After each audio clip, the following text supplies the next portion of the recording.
Hello everyone, this is Tormuse, and today I'm coming back to, so this music is getting intense all of a sudden.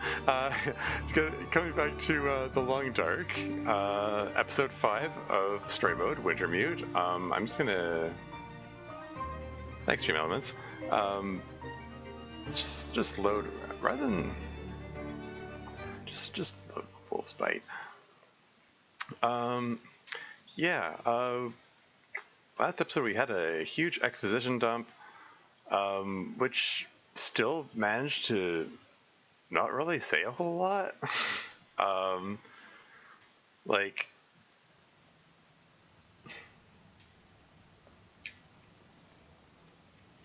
Yes.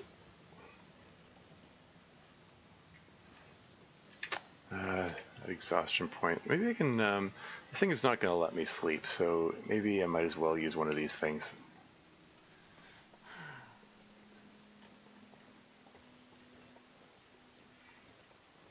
It's still doing that weird flicker. Yeah, exposition dump. It's still doing the flicker. I don't think it's intended. Where is it? I don't know. It doesn't feel like it's intended. You got the Aurora event. It's supposed to make the electrics go crazy, but it's not like... I think it's some kind of graphical glitch. Maybe there's an issue with my graphics card. Who knows? Should I pick up that coal? Am I going to have to ride this train even further? Should probably pick up the coal just in case. You know, it's going to weigh me down even more. We're in the day. Okay, we're coming into nighttime here. Yeah, this is like the train tracks are continuing on, and there's more coal. Okay, let's go to my actual mission objective. Actually, over here, we're supposed to find a trauma kit or something or other. Hey, Anself is here. Welcome to see you. How's it going? Hello, Butte. Hello, Butte to you too. Yeah, I'm still dealing with the weird pacing of the story. I'm sorry, is that a bunny? Okay, I think it's just a bunny. Yeah, it's a bunny. Yeah, coming up back to the weird pacing of the story. We just had a huge exposition dump to explain a bunch of things, but not really explain everything. It's a lot of coal. Like, it's the exposition dump in question is presented with this sense of real gravity or whatever. I should have left the coal by the oh, now I'm too loaded down to run. I should have left a pile of coal next to the train. I'm gonna do that now, and I can keep prattling on while I'm trudging so slowly because I'm overloaded with junk. Because I don't know how much I'm supposed to carry, because I don't know what's going to be necessary. The entire episode of Story Mode does not function the way the base game is designed to make it function. I don't know what the designers are doing. Anyway, getting back to what I was saying. Yeah, This exposition dump they did is presented with such a sense of gravity of, oh, it's so important. This is the answers to all the mysteries, and what it really comes down to is we're coming back to the beginning. Like all of that exposition dump was building to, and here's the start of the story. Here's the premise that we started from. The all-important plot crisis whose details are less presented than the details. Yeah. Yeah, well, yeah, it's like the plot of the plot of The Long Dark is 8 kilograms of coal. Drop all of it. The plot of The Long Dark is there anything else I can leave here? There's probably tons of stuff I shouldn't be carrying. Oh, I should use one of these hot packs.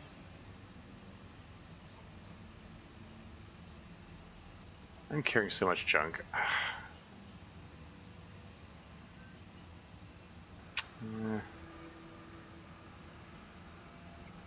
Okay, whatever. Oh, yeah, being next to the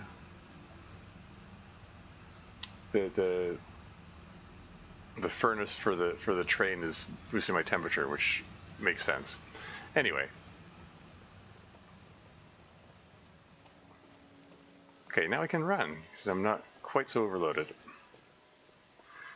Yeah, getting back to what I was saying. Yeah, oh yeah, there's an ad break imminent. Shoot. There goes the ad break. Let's take a second to exit Discord. I should probably continue my rambling rant once the ad break is finished.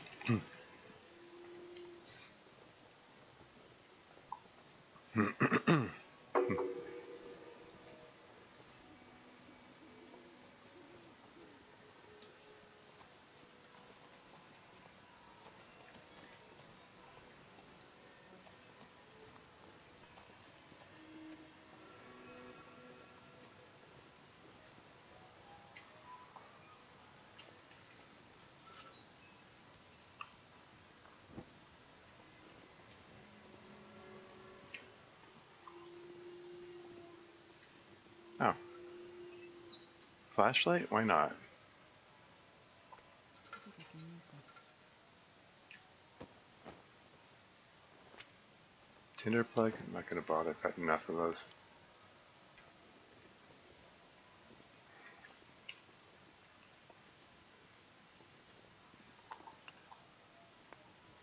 More coal? Why not?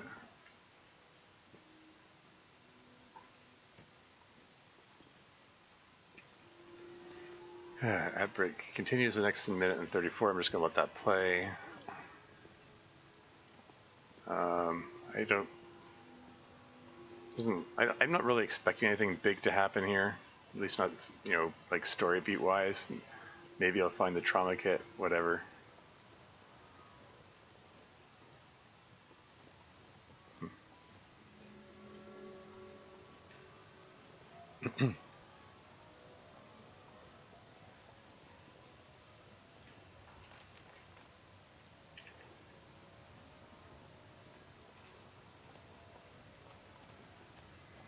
Able to open up these trucks.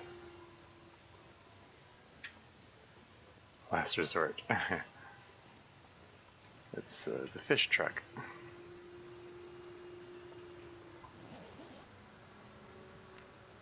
Matches? I'll grab it, I guess.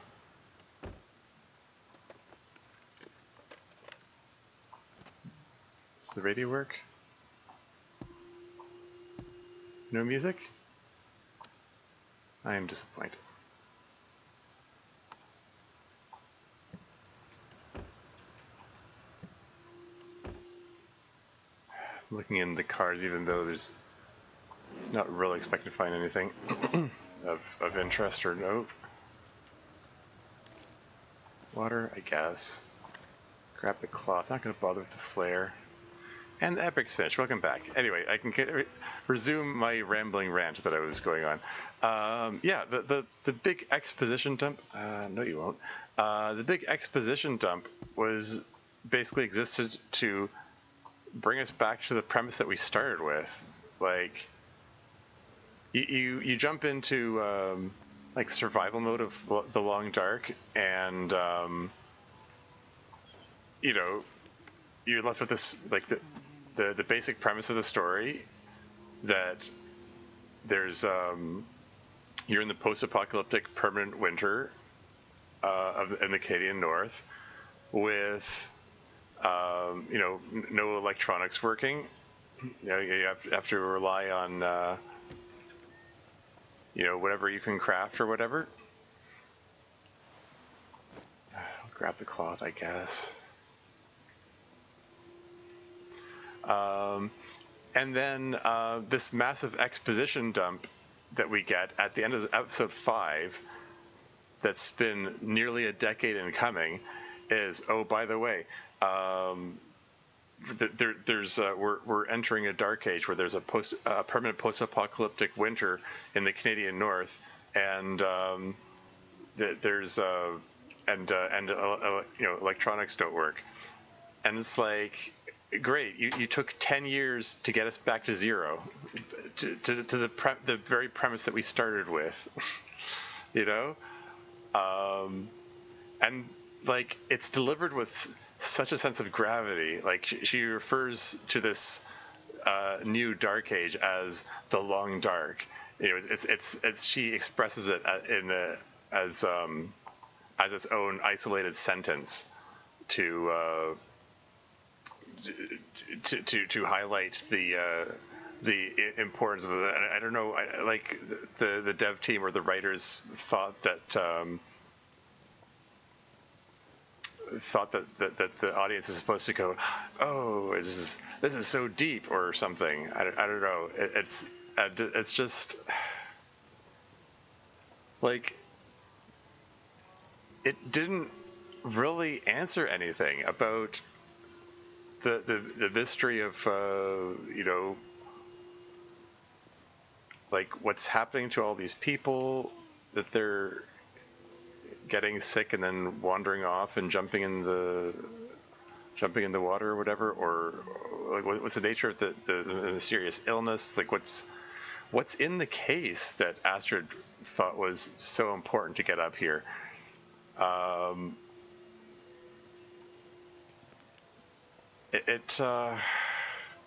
don't know. It's weird. Another emergency stem. Excellent.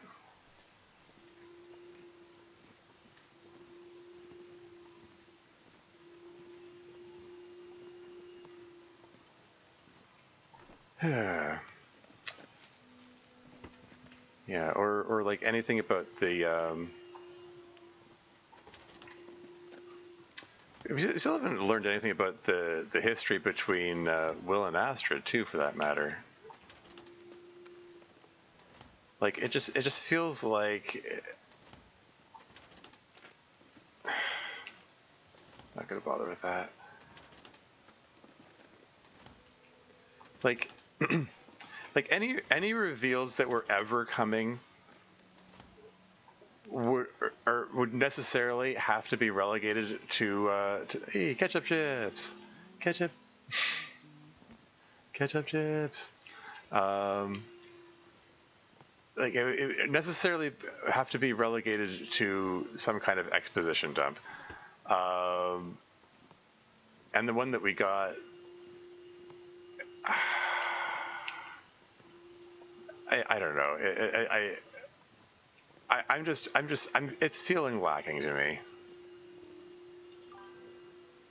Sounds like the plot's never going to improve. Yeah, sure, feeling that way. What the heck am I looking for here? I can't zoom in the map. Like rail junction, Tucson, back, retrieve the trauma kit. Like we got this little shack here, these trucks which I can't enter. There's a shed over here. Let's check out the shed, I guess.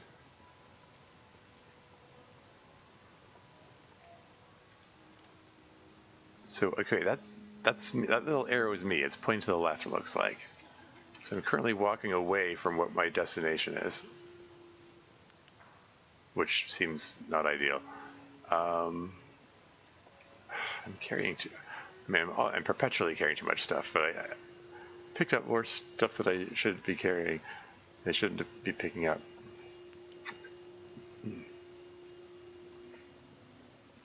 Yeah, this flashlight's almost dead. It recharges slowly when it's off during the Aurora event.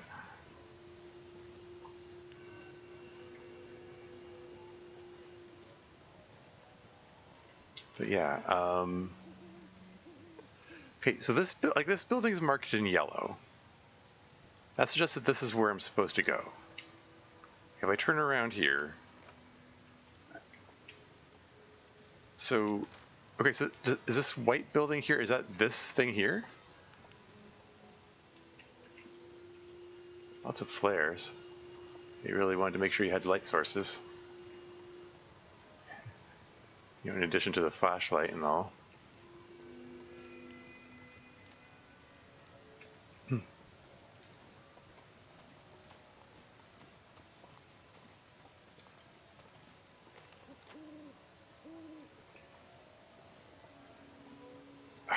by all appearances, this is where I'm supposed to be? This building here? I'm not seeing anything. I'm not seeing this trauma kit that I'm supposed to be looking for.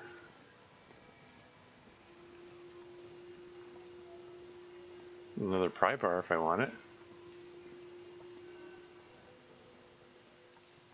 Am I supposed to break open these crates? What?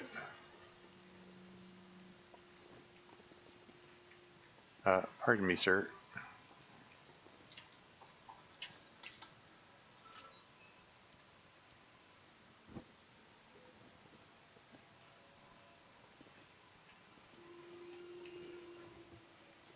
Like, what am I missing here? Did I walk past something obvious without realizing it? Maybe I should look up more.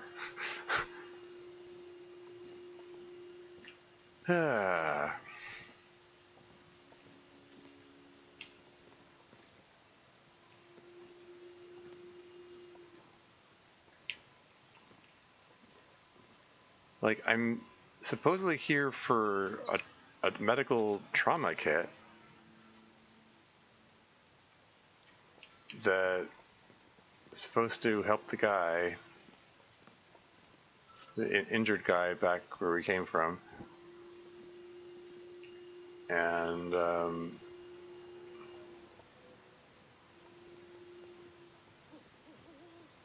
is there nothing here at all? Like, am I, like, completely in the wrong place? And, like, maybe I'm supposed to follow the train tracks over there, and what I'm looking for is supposed to be over there.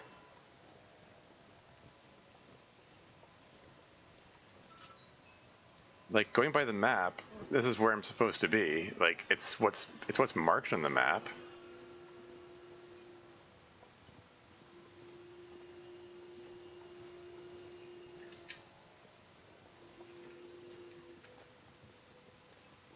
This is irksome. What am I looking for here? What am I missing? What am I failing to see? It's the place marked on the map. Is it something that would be more obvious if I got here during the daytime? Did I take too long to get here and now it's too dark to see what I'm supposed to be looking for?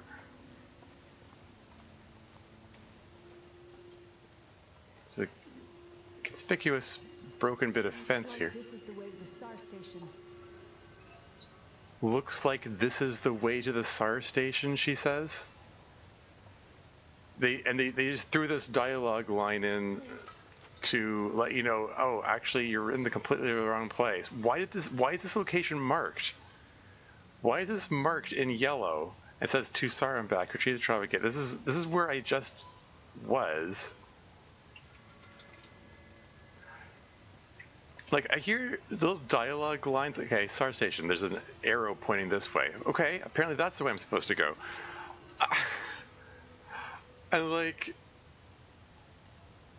you just know the dev team put that line in because players couldn't figure out that this is the way they were supposed to go, because they already, like, deliberately or not deliberately misled the player base into going completely the wrong way.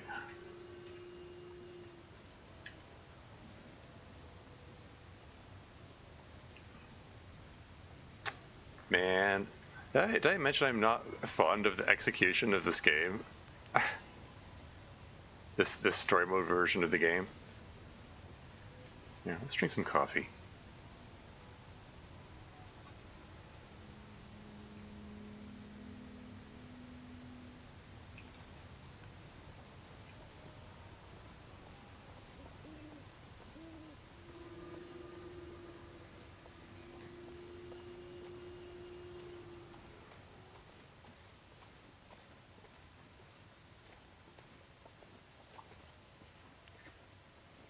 I do wonder about how much playtesting went into this thing. Oh, I have to wait. Is SAR station on top of this, and I had to circle around this spiraling ramp to get to it? That was not clear from the map. it looked like I was already at the destination.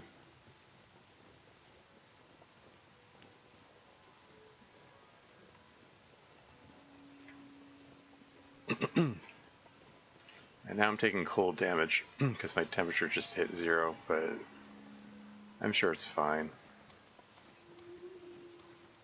There it is. The helicopter. That must be the SAR station.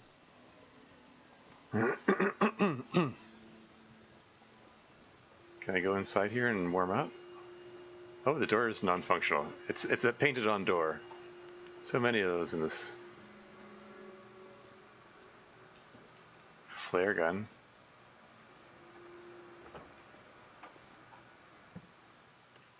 It's temperature. Hey, the temperature's positive inside the vehicle. Hope nobody needs this anymore. Hope nobody needs this anymore. I sure don't. Ooh, can I get some tunes?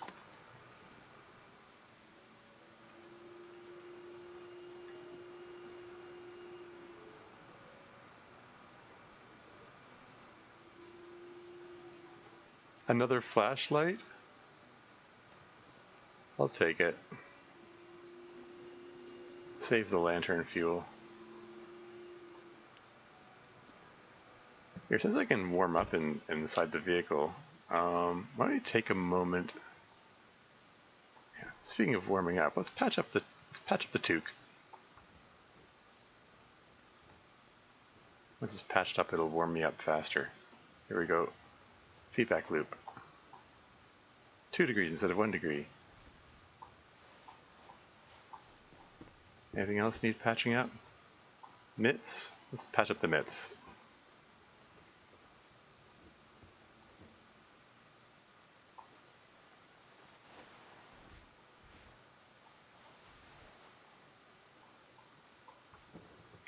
What the hey? Patch everything up. They just gave me a big pile of cloth. Might as well. Like I keep finding bits of cloth here and there. How much cloth do I have now? Still have 8 pieces of cloth left. Do I have leather for this? Sure. Oh yeah, let's take the time, patch these right up. Oh, the temperature dropped. Darn.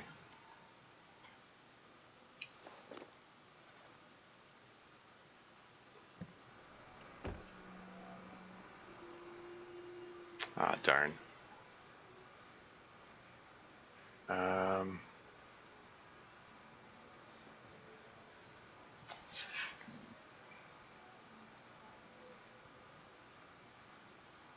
Here, before I do anything else, let's save.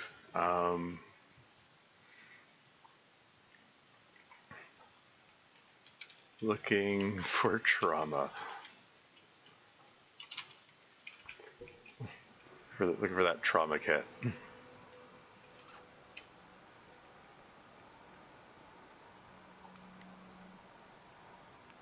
These things are all charged up to full now. It's a fire bell. Oh, hey, I can. Let's start a fire. Let's warm up properly here.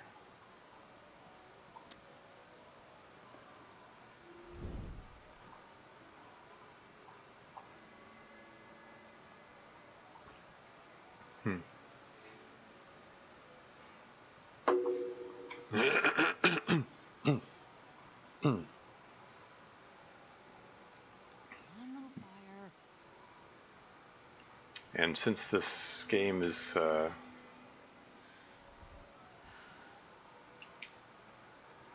I'm sure that this game is not going to give me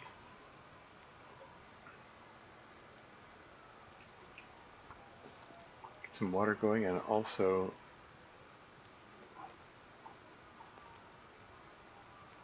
get some fresh coffee going. Yeah, because this thing's not going to give me the chance to do any sleeping. It's just all about the coffee. Let's just keep the coffees coming.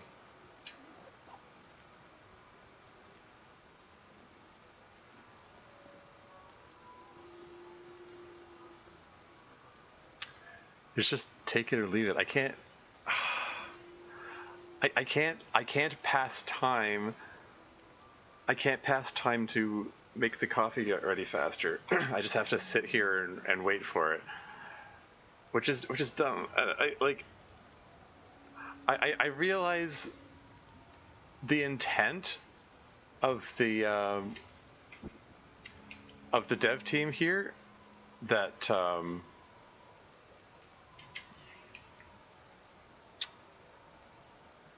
at some point in the design process they thought, oh hey, it doesn't make sense if you can like take time to sleep or whatever,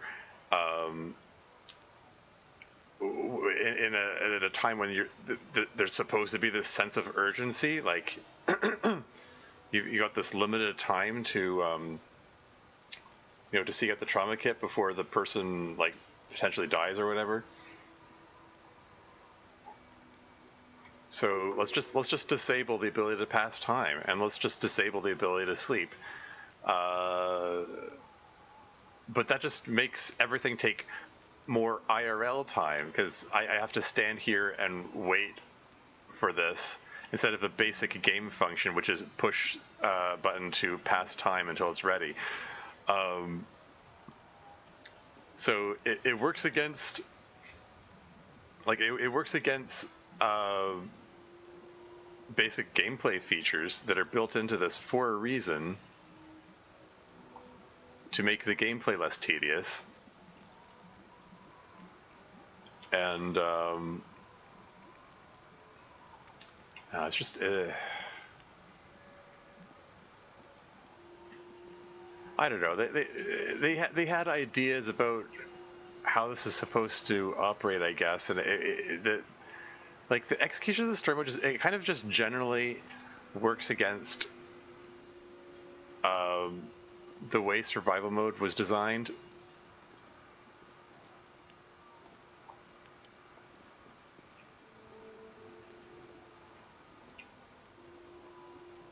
The water's ready.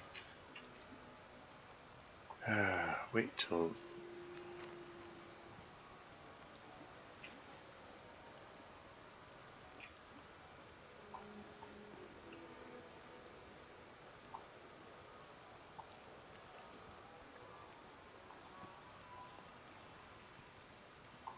Just keep those coffees coming.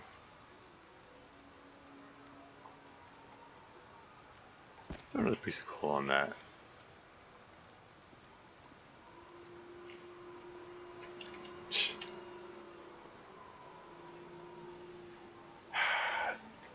Astrid's voice line drew attention to the helicopter specifically, so I have a feeling maybe I'm supposed to go straight to the helicopter.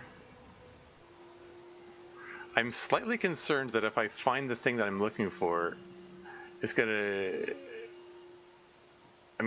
jump to cutscene and then the thing over, and then I'm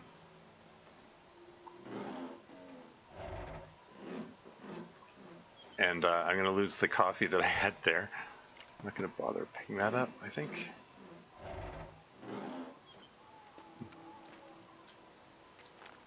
Don't need the painkillers or the antibiotics. Thank you very much. Take the military stim. Paper fragment, old wet paper, damp paper, partially legible, batteries all seem drained, even the good ones I had shipped in last summer. All this damn equipment just sitting here, dead. We know people are hurting since the lights in the sky showed up, so we're closing up here. Zoe made the long trek into Perseverance and back, and things seem quiet there, she said. The plan is to go inland and then head south to one of the other hamlets along the coast. Probably illegible. We figured they might have some equipment that's still working. Maybe get the word out to the mainland about what the hell's been going on. Yeah, what the hell's going on out here.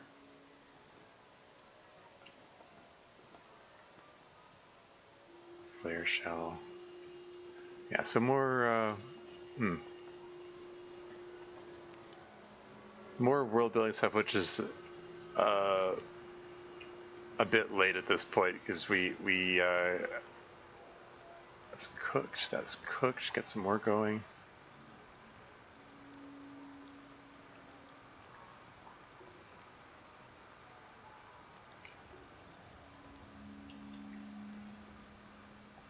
Yeah, I saw the trauma kit there. As soon as this coffee's ready, I'm just gonna go pick that up, I think. Let's devour these chocolate bars.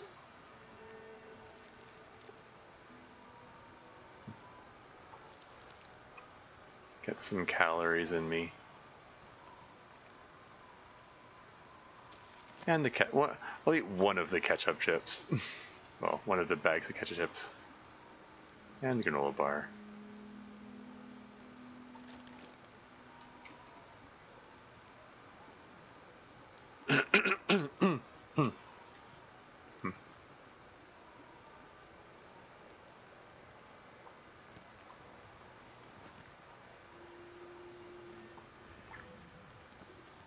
Alright.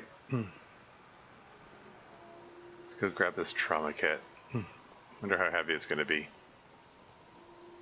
Since it's a plot relevant item, it might weigh 0. Oops.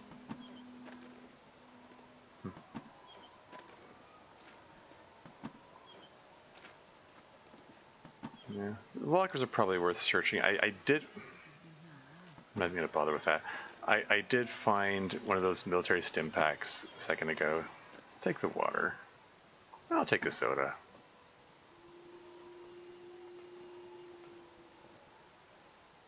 Insulated boots, 1.5 kilograms, 69%. Nice. I just finished repairing the mucklucks though, so yeah, it's fine. Let's save it before picking this thing up.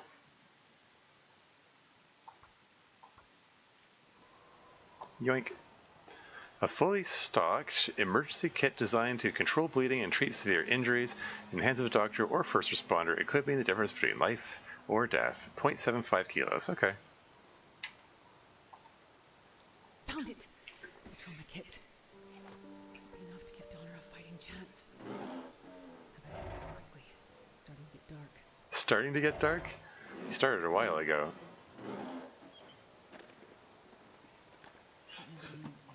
Sorry, that found it line was startlingly loud compared to other voice lines. Wait, how many bandages do I have? 7? That's feels a bit much. I think I might just leave a couple of behind. I'm carrying too much stuff generally. It'd be nice if I can get myself up to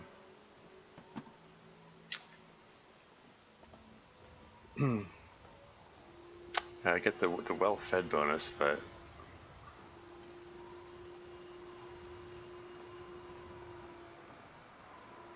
let's just pop over to the fire briefly, and so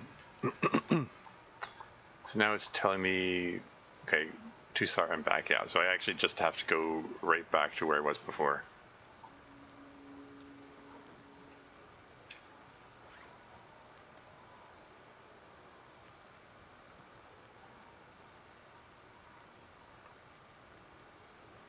$36 kilos. Ugh.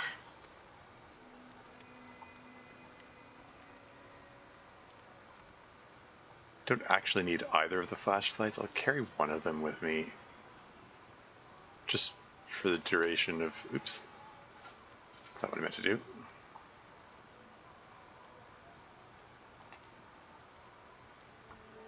Just top this thing up. Gets rid of a tiny bit of weight.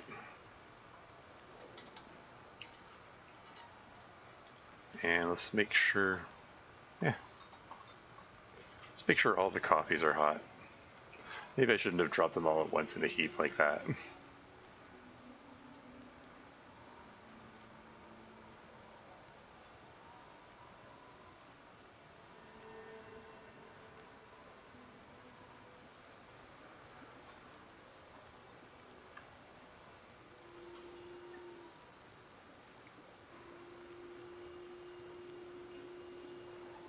And let's put one of these heat packs to work. Why not?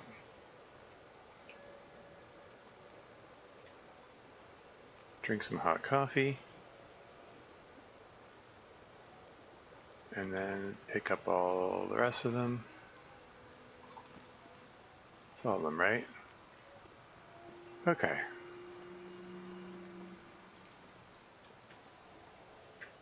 And came from this way, right?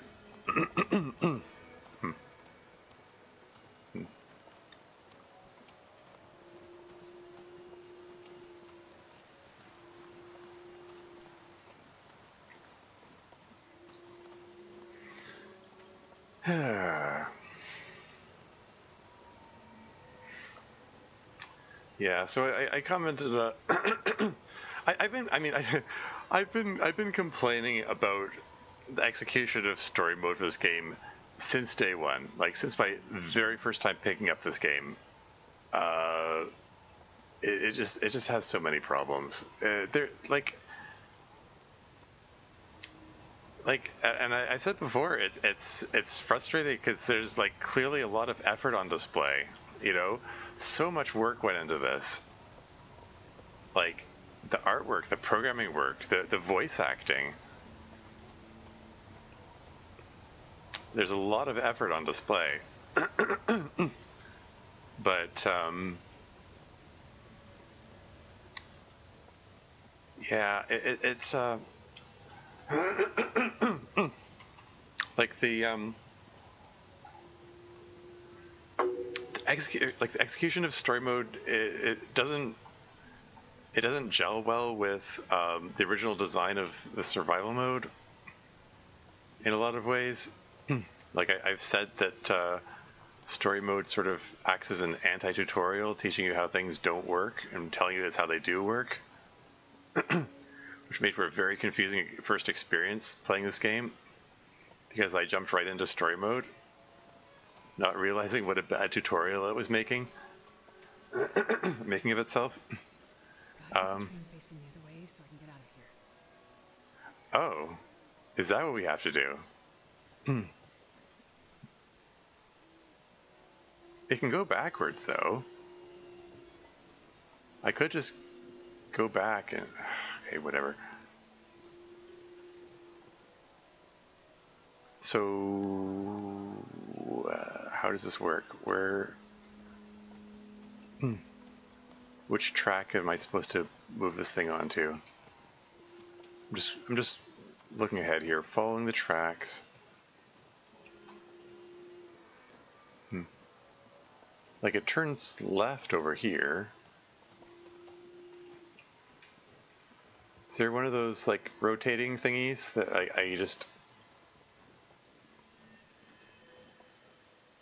I put it onto the thing and then it rotates it or something?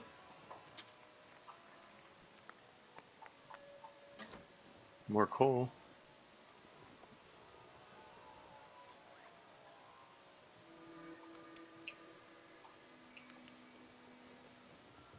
Like this is clearly a dead end, right? And I'm okay.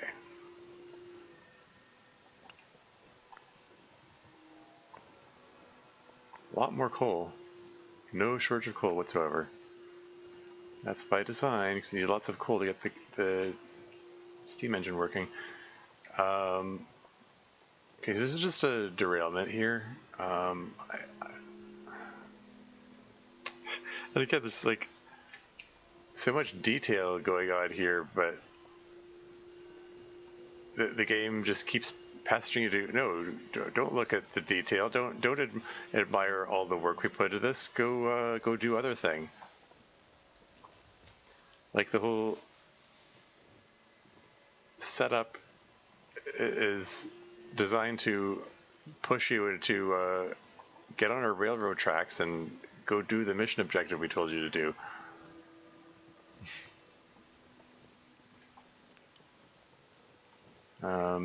Anyway, okay, so both of these trails, these train tracks here, lead to dead ends. So doesn't feel like that's... We're almost into the next day. That's fine. It'll be daylight when we're...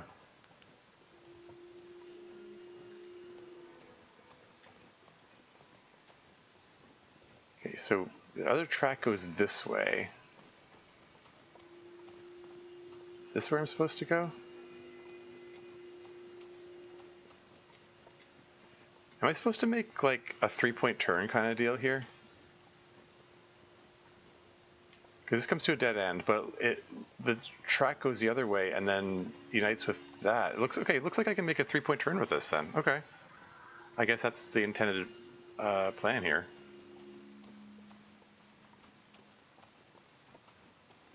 So let's go do that, I guess.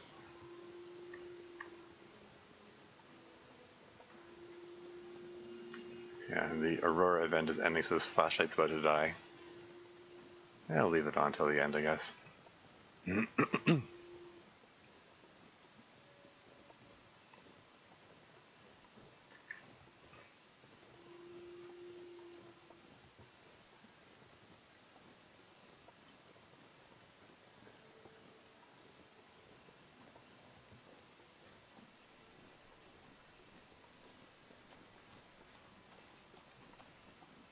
So clearly I'm intended to go to the right first because I have to ram this snow thing out of the way.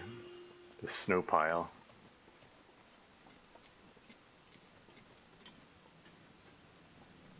I have to hit it at speed.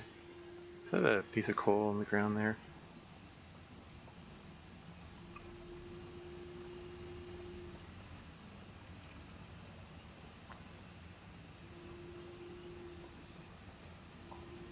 Okay, let's put this flashlight away.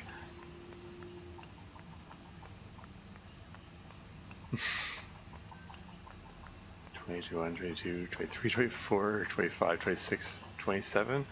How much coal have I got now? 43? I've got 12.9 kilograms of coal. I'm gonna move so slowly now. Alright, let's get this thing going.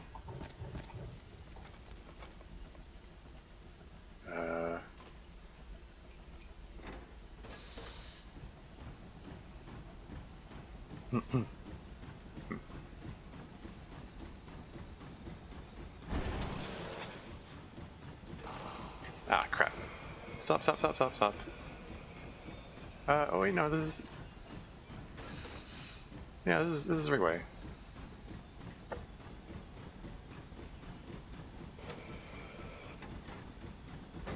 I pushed the brake. Ah, whatever.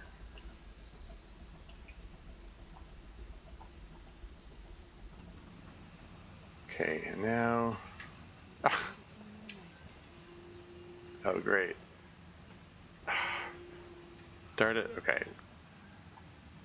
Drop all the coals so I can move. Just so that I can change the direction of the track. And then pick up all the coal again.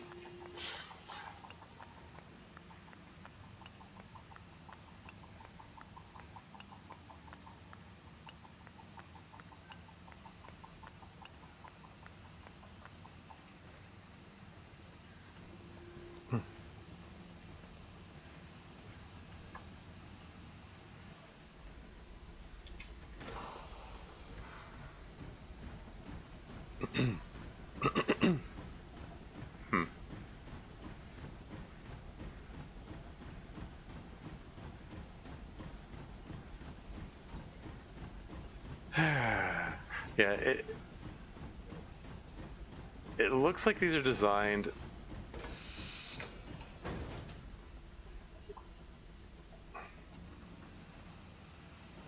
These track adjustment thingies are designed such that every single one of them is in the wrong position. Like, I have to get out and adjust them 100% of the time.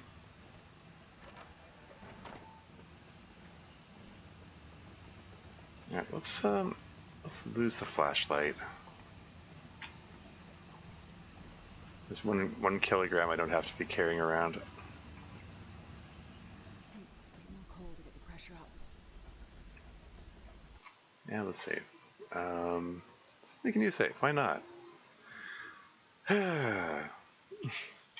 Back, oops, on the tracks, on the railway tracks.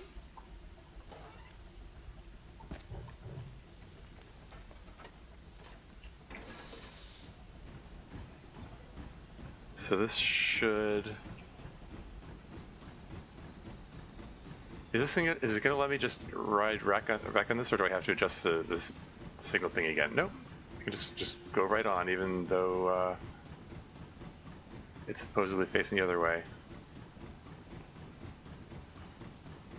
Now, unless there's a scripted event happening here, which there might be, we should be able to it should just be smooth sailing all the way. I mean, sailing. You know what I mean.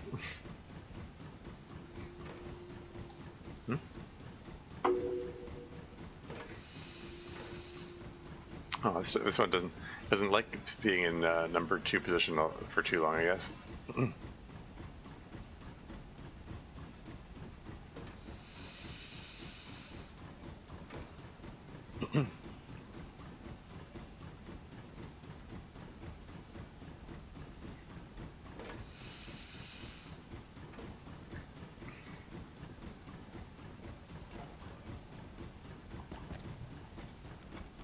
Just keep feeding coal into it.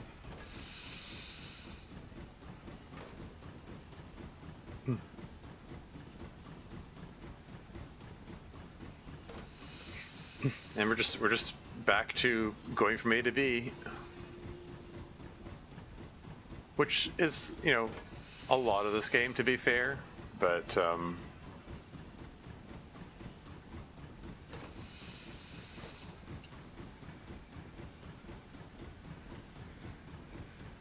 this should just be oh wait, where am I going?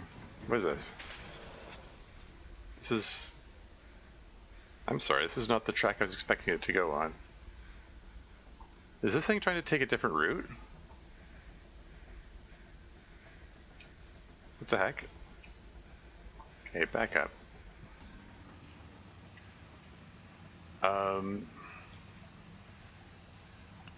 Just drop all the coal again. Any reason I would want to go this way instead of back the way I came?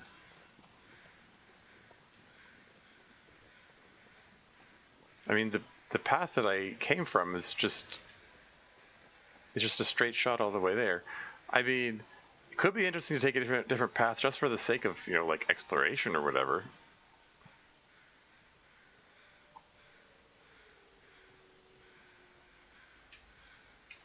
Do I want to go? Do I want to try it? Do I want to try going a different way?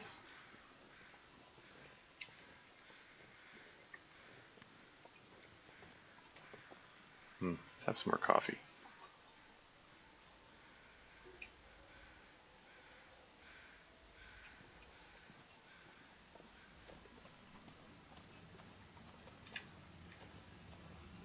Yeah, what the hell? Let's try taking a different route.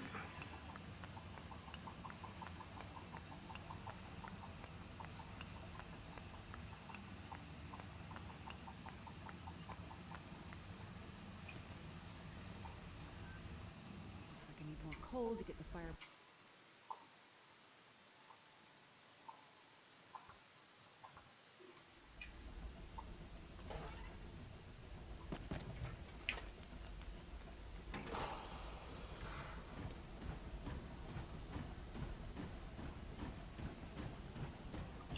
There's a wolf there and I can't ram him.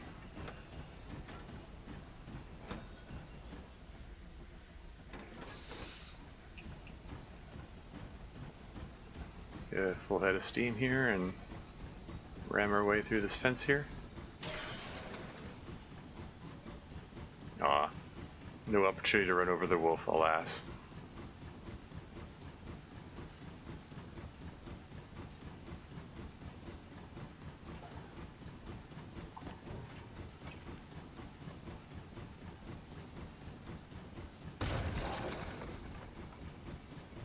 Interesting, this thing isn't like auto slowing itself down this time. It's content to stay at the top speed. Oh, there it goes. Now it's slowed itself.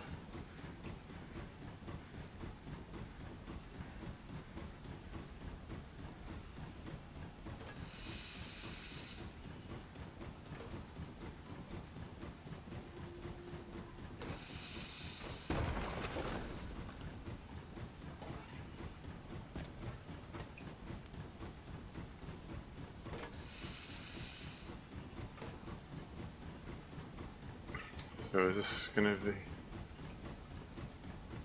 Oh, I can't ramping up the map. Is this thing gonna just take me all the way there?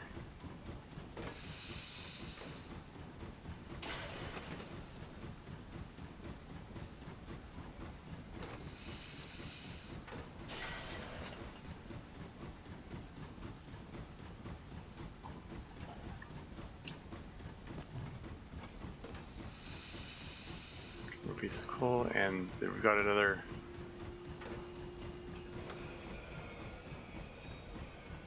signal adjust thingy, and it's, what do you think are the chances it's going to be in the wrong position?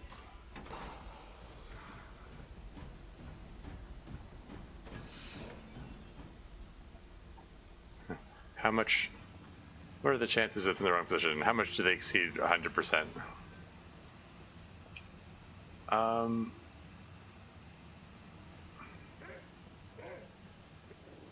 I'm just gonna hedge my bets and adjust the track position because it's probably in the wrong position. With the track record this thing has, so to speak, most of the time it's in the wrong position to start.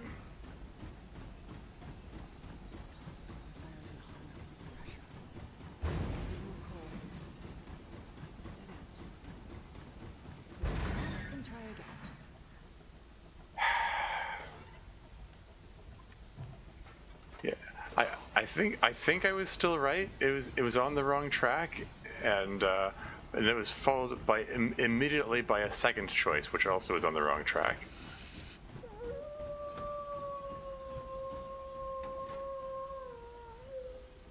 Don't suppose I can like whip out the bow and like shoot them from on the train? No.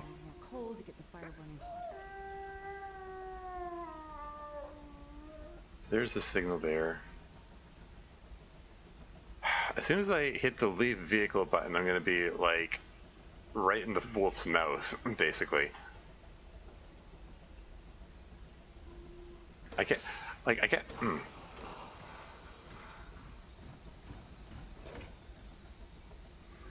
I can't move around here. I can't. If I push the forward to like up arrow button to step forward, it's gonna. Wait, whatever.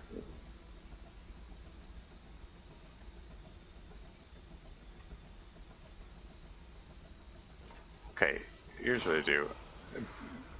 Quick, back over the wolf. It doesn't look like it's gonna let me do that.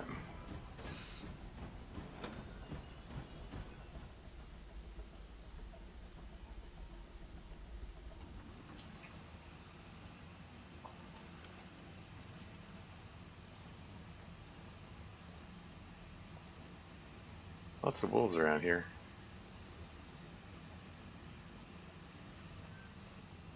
I want to adjust that signal right there.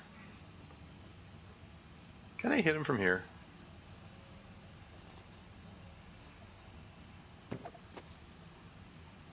Which you can count for arcing in flight. There you go.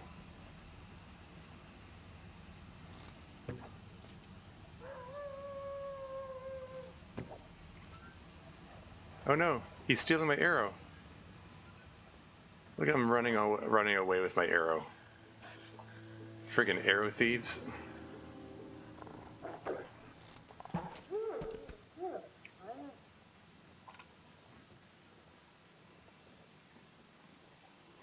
So there should be two arrows over here. There's one.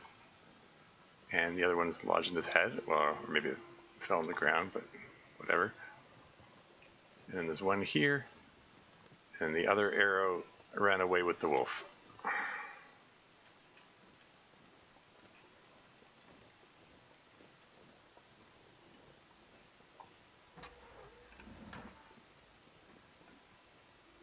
And there are more wolves over there? Gosh darn it.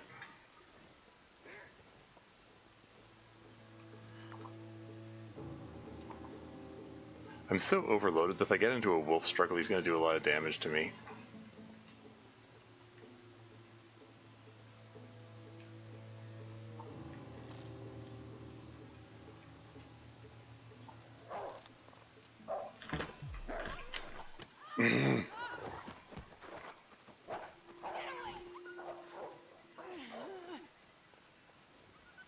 He did this weird side swipe at the end. He's coming at a weird angle, which irks me.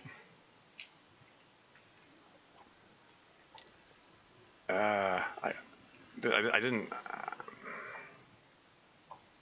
have a good shot at him. Whatever.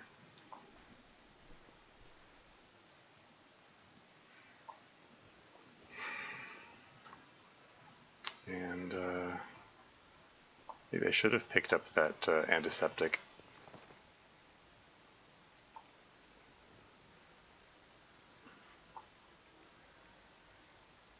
Yeah, he'll bleed out and die from the mortal axe wound I gave him.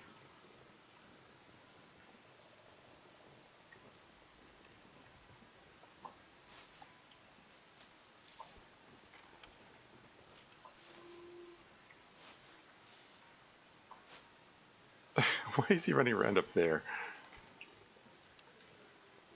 Kind of would like to get the arrow back that other one stole.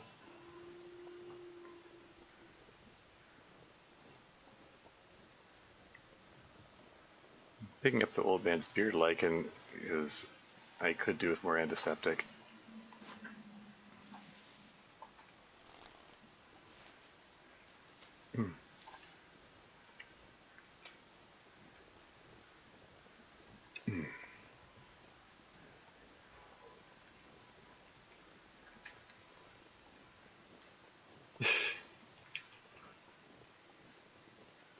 There he goes, still in panic mode. It would be funny if he jumped me again and I had to give him a second mortal wound. I still have 2 of these left, right? Let's put another one to use. Like, it restored me to full health too.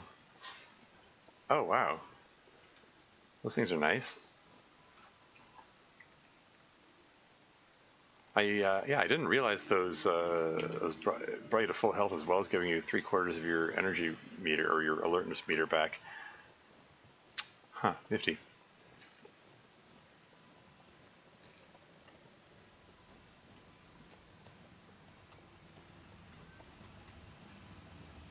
How much coal have I got?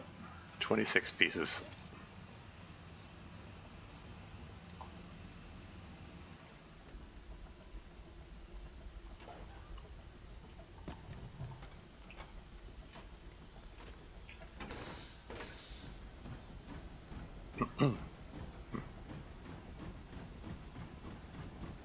So where'd the other wolf end up?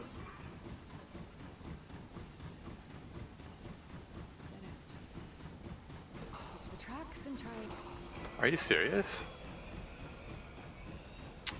Why can't I run over the wolf?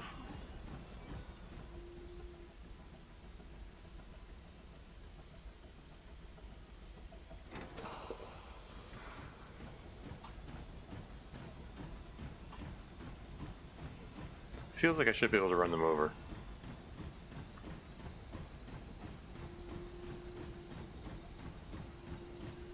There's debris on that track. Need more coal.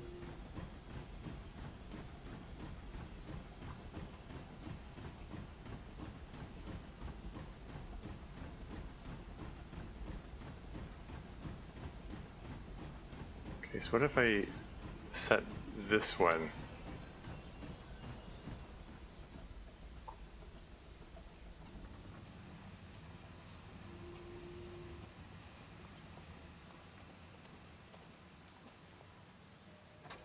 Okay, so let's say I adjust this one here.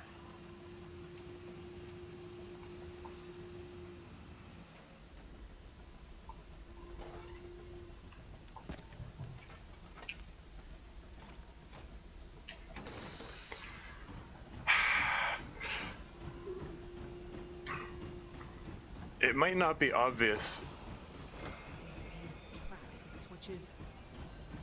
It might not be obvious, but for you know, for the perspective of that, from the perspective of viewers, that I have to engage and disengage the brakes every single time I make any adjustment.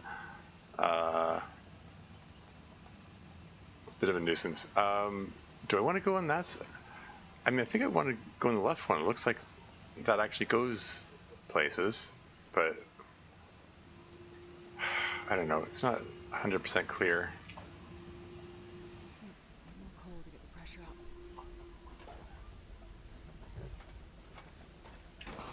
Because I have to release the brake before I back up, and then put in the neutral, hit the brake again, wait for it to stop. I guess I want to adjust this thing and go straight, right? Or do I want to go around there? Not sure. If I just out of curiosity, if I pull up the bow now, enter the vehicle, Looks like I need more coal to get the fire burning hotter. and then get out of the vehicle, she doesn't have the bow out. Okay.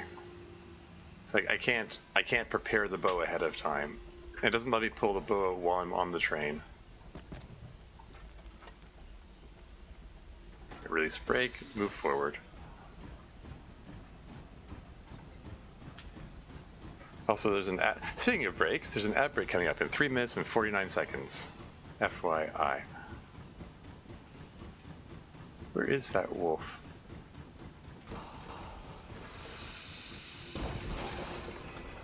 Hold on. I'm jamming on the brakes, so I'm like, where is that dead wolf with the arrow in him? Should I just give up on that arrow and just write it off as a lost cause? 9 arrows left. Don't like losing them. Oh well. Coal to get the pressure up.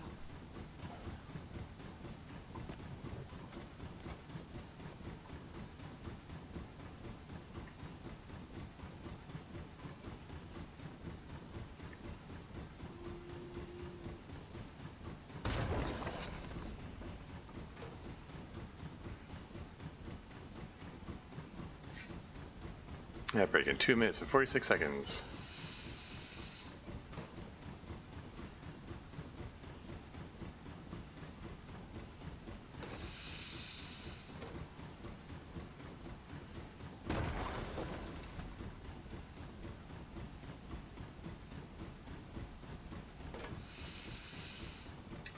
Oh. Another one of these signal thingies here, which means that this is probably going the wrong way. Pressure. I need more coal. Yeah, it's on the left one, which looks like it hits a dead end.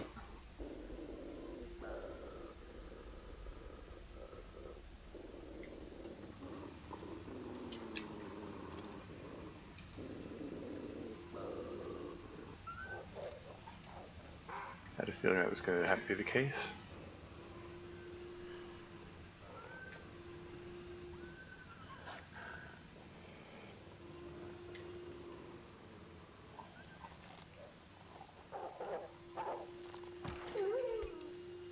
I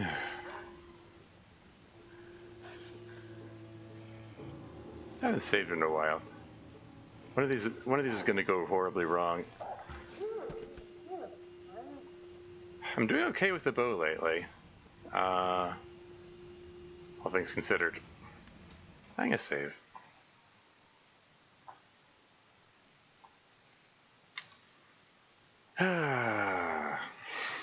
Bow practice.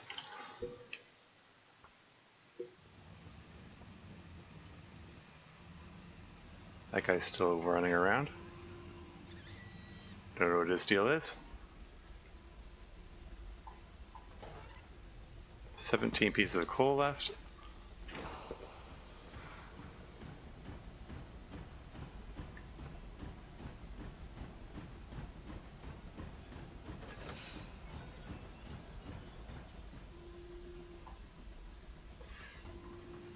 I'm trying to go into my inventory to pull the bow so I can use up the lesser one, because if I let this thing choose, it defaults to the one with the higher condition, which I don't want. I would rather use up the one that's in worse condition so I can get rid of it. And the fact that it prioritizes the better one is actually kind of annoying. Anyway. Ad break is imminent. Let's just save one more time, and then I will be right back.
And I'm back again.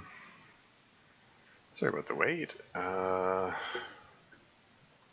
get back to this. I adjusted the trajectory of the track.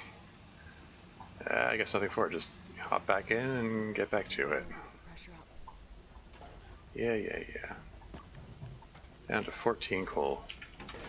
And I have to release the brake before going forward because it auto engages itself even if I didn't have it engaged before.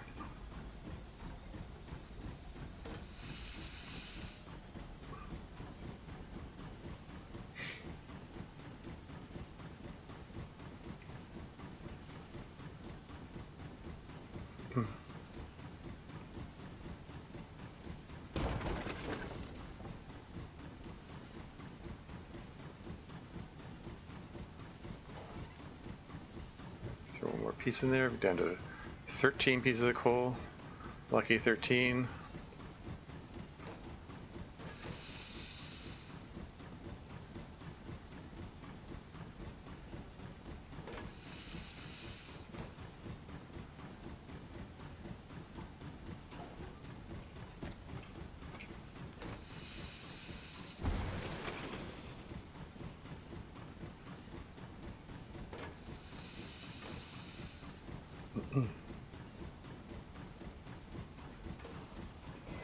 I'm going to jam on the brakes here for a second here.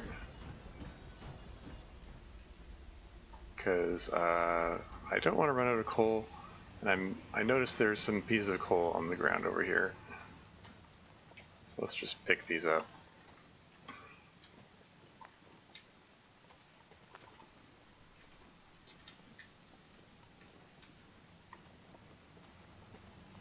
And what the hey, while I'm here, might as well grab some old man's beard lichen. Maybe I'll just take a moment to make another old man's beard dressing, since I can heat up by the engine. It's just good to have one of these standing by just in case.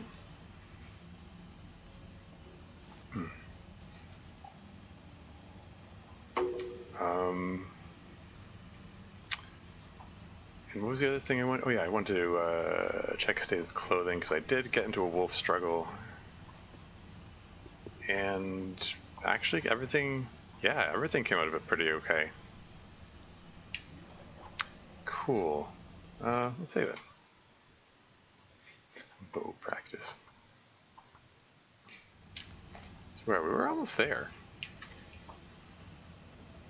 Looks like the fire isn't hot enough to keep the pressure up. Yeah. Coal. Well, that's why I just picked it up, silly Astrid.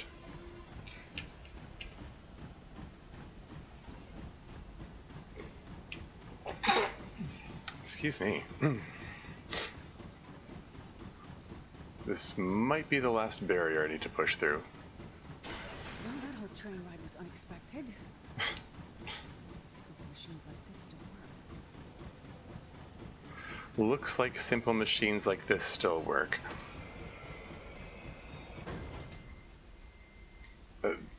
Like, a line like that implies that Astrid already knows that electronics don't work. Which, Astrid didn't get the speech from Atwood about the long dark, etc. You know? You know what I mean? Just that line right there neatly highlights the futility of that exposition dump. Like, all of Atwood's entire exposition dump, with all of its gravitas of the long dark and Wintermute, etc., etc.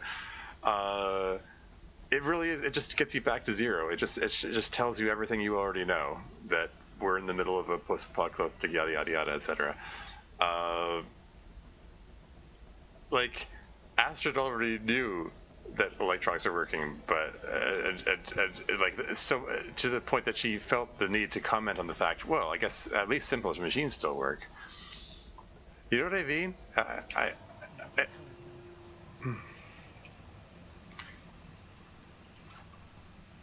Whatever. Anyway.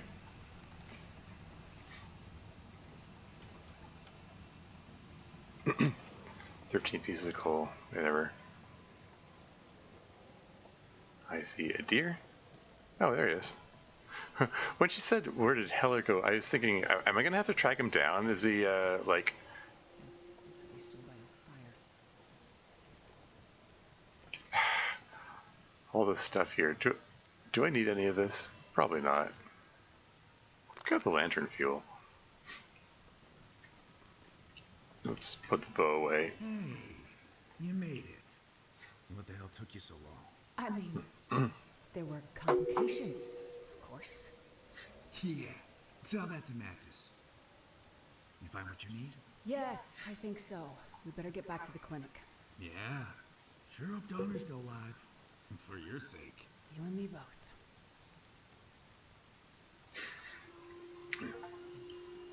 Bending the rail, retrieve the trauma kit. I just got an achievement. Didn't get to learn much about Heller, except that he likes trains. Missed opportunity to get some character interaction there. Oh well. You were smart to let the others go. I told you hostages were unnecessary. You just worry about fixing Donner. There. That should do it. Is he gonna live? For now. That's not good enough, Doctor. Look. I could lie and tell you he's gonna be fine just to get you off my back and get my friends out of here, but the truth is he's been injured. Badly. Without better equipment, I can't say for sure what's happening inside his body. If there's internal bleeding, which I suspect there is, what I just did for him might be enough to slow it down, but not to stop it. Eventually, he's gonna need more help than I can give him. Maybe there's something that can help Donner. In your special metal case? I have no idea what you're talking about. Oh, Doctor, you are not a good liar. You think I didn't figure it out? You think I didn't figure out that you were what Mackenzie's been looking for all this time? You leave him out of it. Oh, but he's very much a part of it. I knew there had to be more to it. Why would a hard-headed pilot like him care so much about carrying a metal case halfway across this frozen hellscape? Mackenzie's a Boy Scout, but he's not stupid. He did it for you. I have no idea. What I'm talking about, right? So this case, whatever's in it, must be really important. I have nothing to say about it.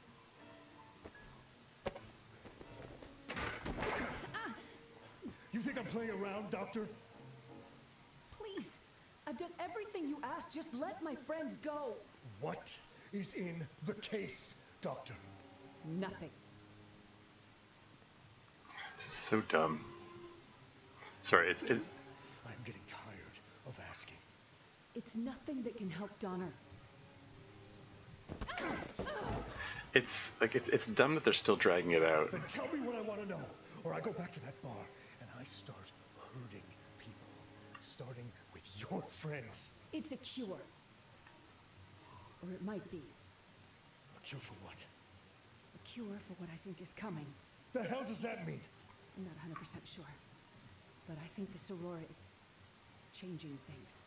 People. It's going to change all of us. In your case, is that some kind of medicine? A vaccine? It might be. Well then, another reason I need to find and kill that damn pilot once and for all. Because at one point, I had this case in my hands and he stole it from me. Boys, round up the crew. It's time to go. Keep the doctor, kill the rest. Lock him in that bar and just light it up. Like that school back in Milton where this all started. No! My friends, the people here, they're not part of this! Then we go after the pilot and the case, and we finish this off once and for all. You bastard! Oh, you have no idea. We're gonna have fun, Doctor, you and I. Mathis? Mathis? Something's wrong. What? Donner? Dad. I'm here. I'm here, my boy. I saw it. Someone, son, lights, the lights, they called to me, and I found water, black water. It was all lights and black water. And then, nothing, dark.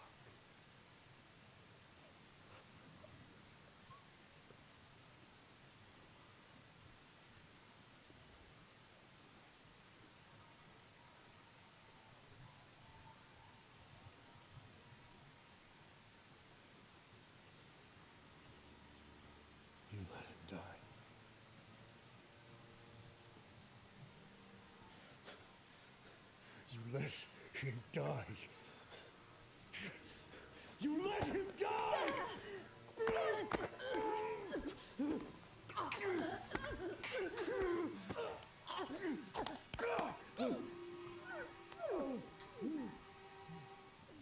Oh, is that it for Astrid?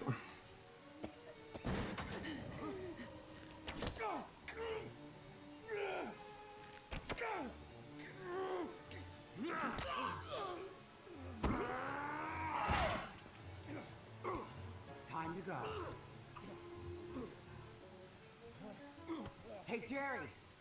I said it's time to go! I don't know. I feel like hurting him some more. No time! Fine. Let's get out of here.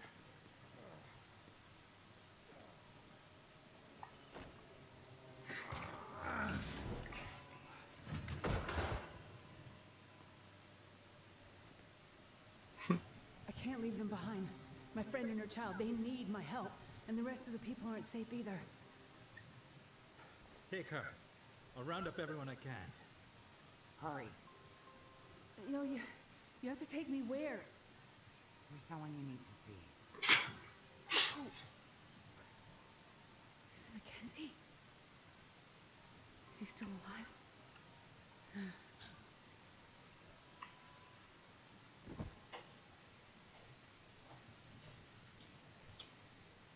Part 4 Terminus? Yeah, so in the middle of that, I just said, this is dumb. Because, like, they said... okay, more in a bit. Actually, maybe I could just... Can I just pause it here? Okay.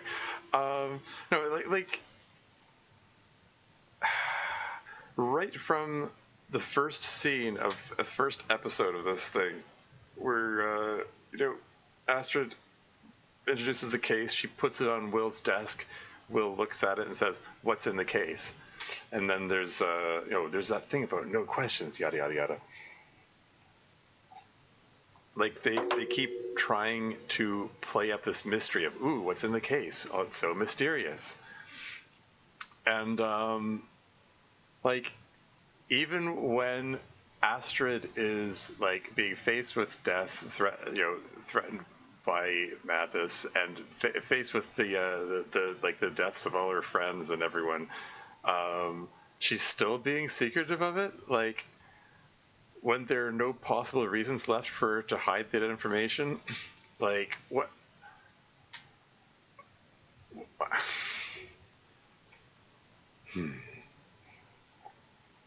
Like, if they're trying to play up this notion that whatever's in the case is I don't know, a cure for whatever's going on with the people who are getting sick and getting overcome with hallucinations and running off into the jump in the water or whatever.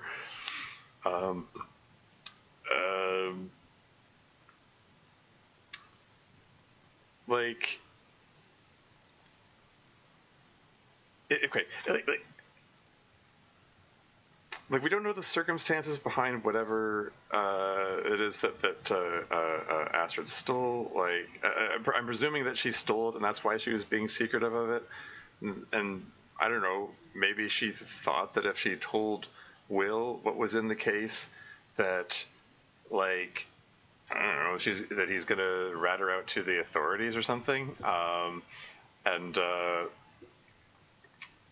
but now they're like way out in the middle of nowhere, in the middle of the wilderness, and just faced with this guy who's who's a murderer, etc. Um, it's like she's well past the point of, oh no, I'm going to get in trouble if people find out what's in the case, and she's still hiding it. You know what I mean? Like we're like well past the point where there's any point in hiding this information, and also from a like there's no character reason for Astrid to hide it, and there's no narrative reason for her to hide it. Like in the sense of like trying to pace out your narrative and the reveals and so on. We're in episode 5 out of 5. We're in the last episode of story mode of this thing. This is the point where reveals are supposed to happen, okay? And they're still hiding it and trying to drag it out. And I'm looking at this going, this is so dumb. It is so dumb that they're still trying to drag this out. Like, if there's any point in this whole thing to start revealing stuff, it's now, and they're still trying to drag it out. It was pissing me off a long time ago in this thing, and it's extra pissing me off now. Okay, I guess back to it. He still has the arrow lodged in him. Come on, you scab. Shake it off. We have work to do. But what about for Sean? Nothing we can do for him.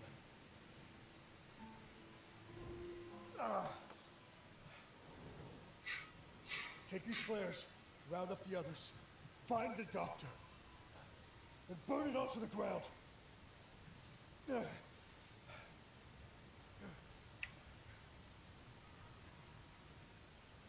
Whose perspective are we looking at here? She's here. Oh, okay. Find Astrid before Mathis does. Okay, so we're back to Will, I guess. And all my gauges are full. New save. Back to Will, I guess. Oh man, he lost all his stuff?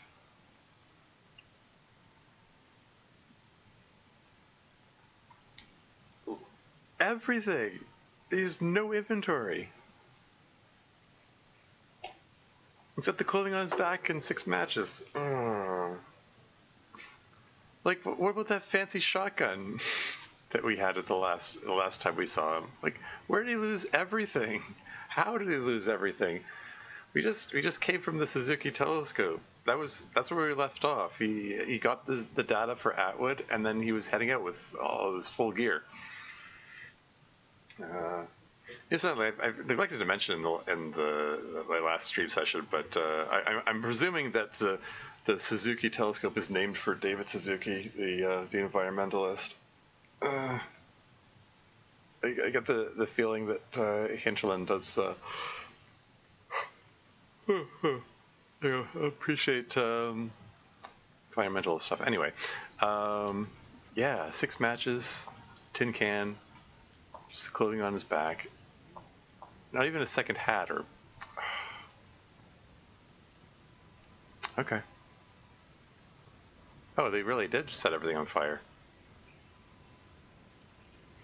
Well...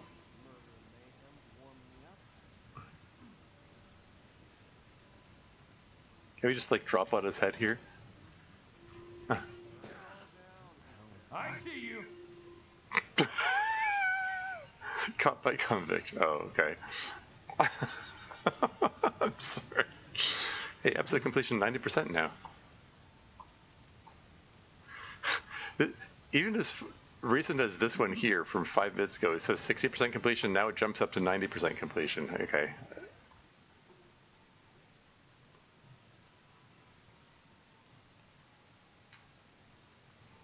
This feels like another "don't let him get through" moment. I guess I'm supposed to like sneak past these guys.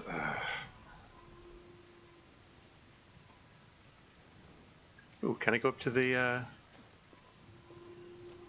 Can I go up to Tyler's place? Oh, it's blocked off.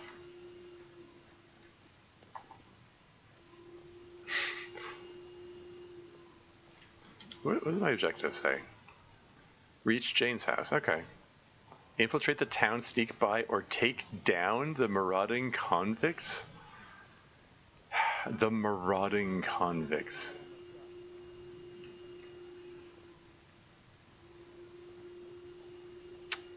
This game has a low opinion of people who go to jail.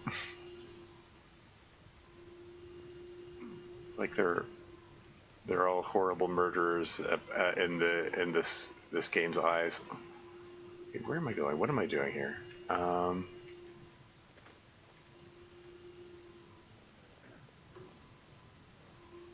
Okay, so like the only path is there. This leads to a dead end.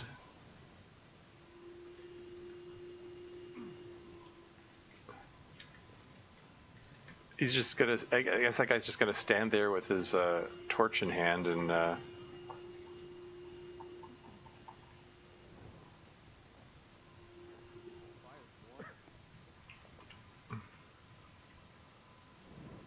there are invisible walls blocking my path. I can't, I'm trying to go behind him. It's not letting me. Okay, to grab the...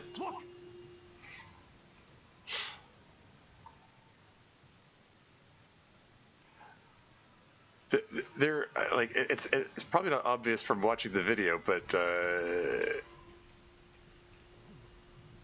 yeah, like there's something blocking my path. There are invisible walls.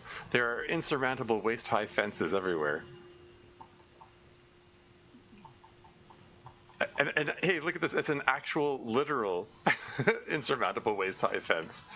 That sure looks like waist-height to me. I can't get through it.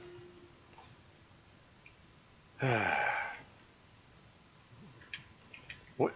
Okay. So you guys, some convicts can be choked and taken down from behind. Okay. Where was this tutorial message when I tried to go this way before?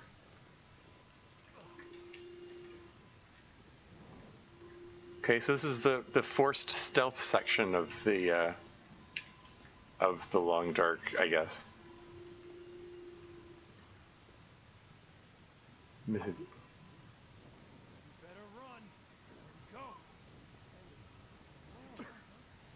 Did this just turn into Thief? Who's out there? Run or burn, your choice. You know, Thief Dark Project, that game, if everyone's familiar with it. It's a fun game. Lots of sneaky, stealthy stuff. But like,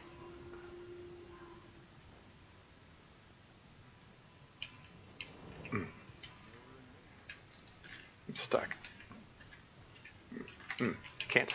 I can't stand. I can't move. Oh, there we go.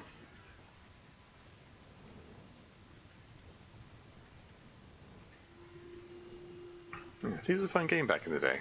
So much smoke and fire. I gotta find Astrid and get the hell out of here. Yeah, since I don't have any of my stuff. Can you imagine if I came into this with the shotgun? I could just blow them away. Make this so much easier. Anyway, so if I'm supposed to get to Jane's house, then obviously I need to go that way. But this is constructed such that I can't. There are just too many invisible walls blocking my progress.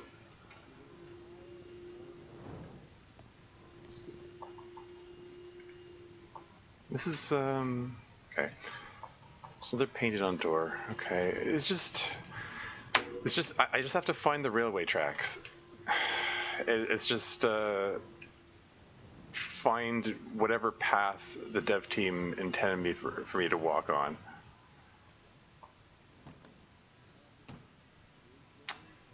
Open glove box empty. Interestingly, it's Astrid was the one that searched it, but Will knows that it's searched, which is kind of funny.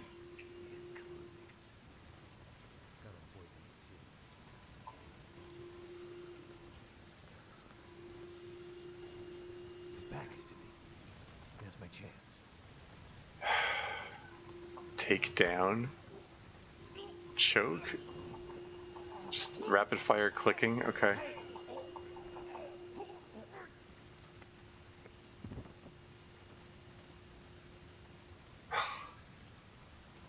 Can I take a torch? I can't take a torch. It appears to be a permatorch. Oh well. You save forced stealth section. Secti? Oh, okay. Whatever. Let's just move on. Let's just get on with this. I need to find some place to escape this cold. Warm up by the fire. There's fire everywhere. Surely these are putting off some heat. Yeah, I noticed there's nothing to be picked up. There's no. Gotta get by. Oh, this guy. Like, who's he reacting to?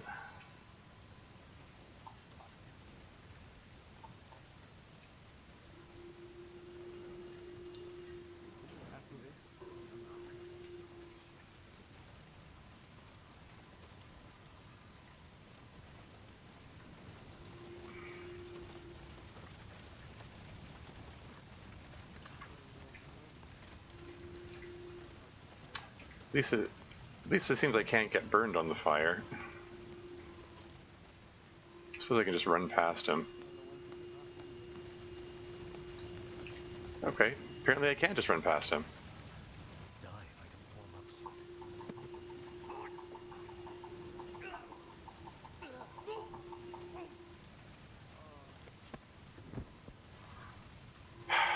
And I don't have the option to pick up the torch. I don't have the option to make torches or do anything really.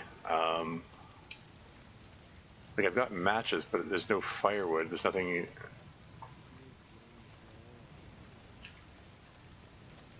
Like I can't start a fire to warm up in these fires that are here.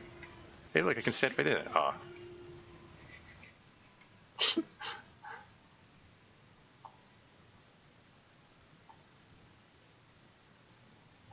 Okay, I will reload that. It's hot enough to burn him, but apparently not hot enough to actually warm him up. Oh, I didn't want to look that far back.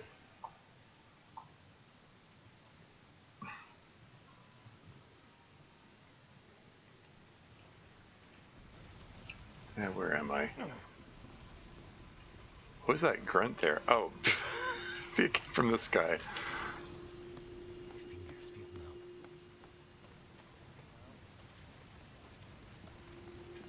Wait, am I going the right way? I think so. Gotta get by this guy.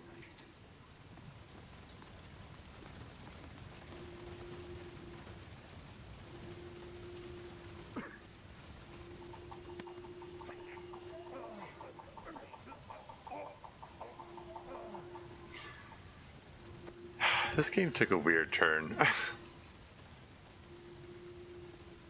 Having to, like, choke people to death with my bare hands now? Like, okay. This is supposed to be about, you know, survival in the wilderness and so on.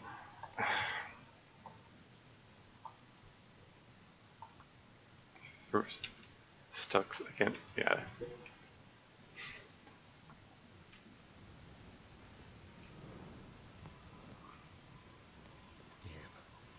Freezing. What is the temperature? -11? Yeah, there's no chance of warming up properly. It's just a matter of figure out where Hinterland wants me to go. It's like I said before about those annoying, one of those annoying school tests where it's not a game of find the correct answer. It's a game of figure out what the teacher what answer the teacher wanted. It's not necessarily the same thing. Shit, that burns. That hurts so much.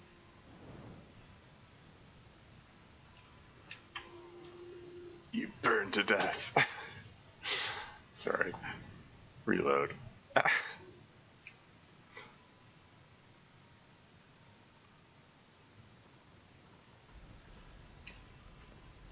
Anyway, what am I doing here?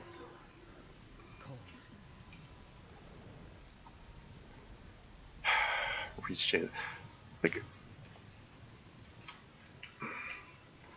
Will presumably does not know who Jane is. He has no way of knowing where he's going, what his destination is.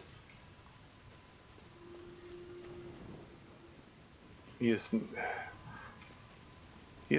presumably has no context for. I mean, like going back to episode 1, he didn't even know what Perseverance Mills is. Like, he had to be told by Grey Mother that Perseverance Mills is a place in the first place. No time to waste. Gotta take him out.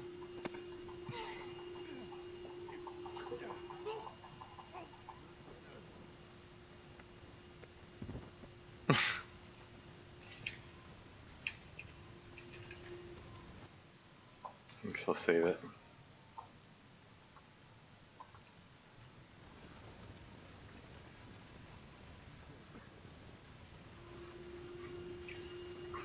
What happens if I don't click? Like, what if I like hit the takedown button and then just don't touch anything?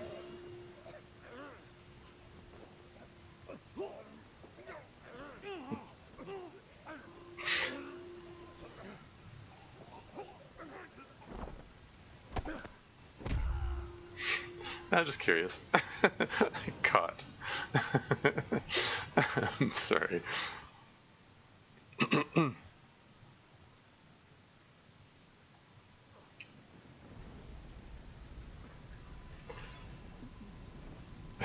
This whole thing, this whole section here is, it's kind of vicious. We're like, Will's just brutally killing people with his bare hands here.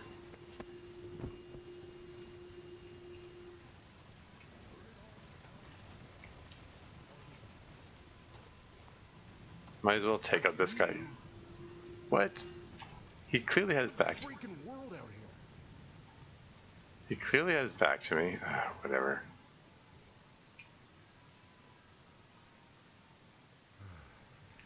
Oh, great. I get to choke this guy out again, I guess.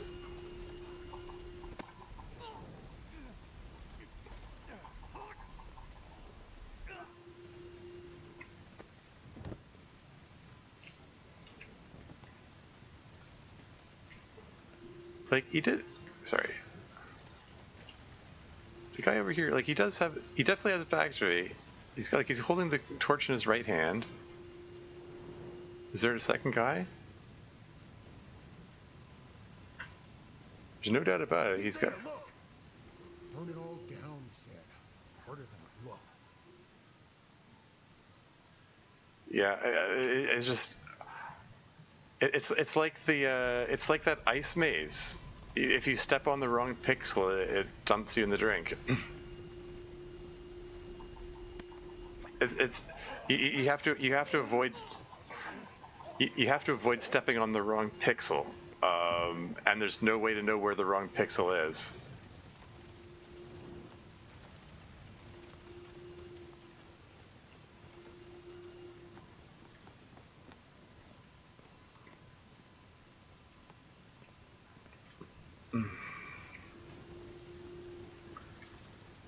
Okay, so there's flaming barrier there. Clearly I'm not supposed to go that way.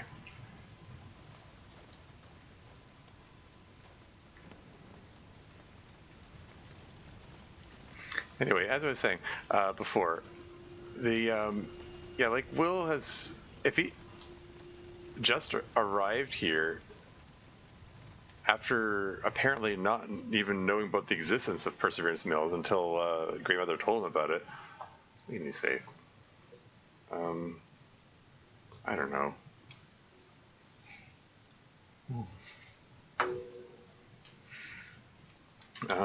Murdering people.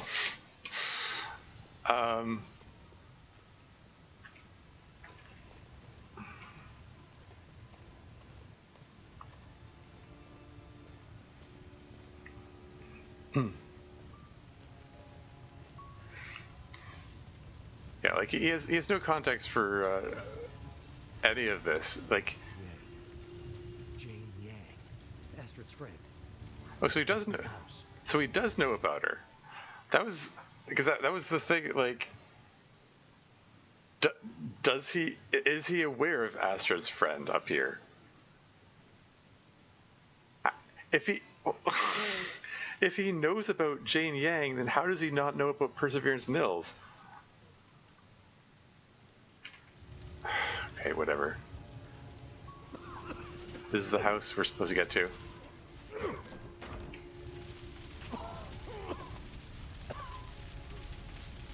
I guess we're supposed to look for people. Should probably crouch, get out of the smoke.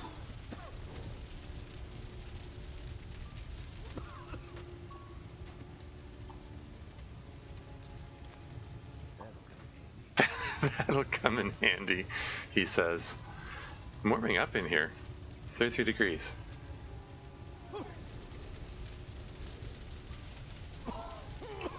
Oh, I can't open the drawers now.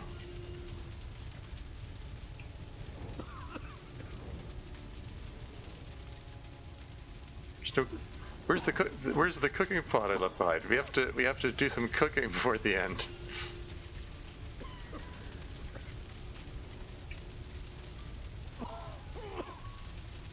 And this is Freya's room, isn't it? Is Freya still here? Ah.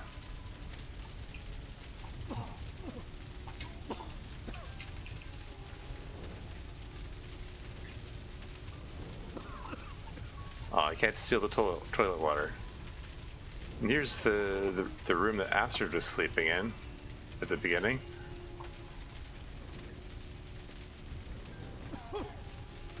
It just rushed over there.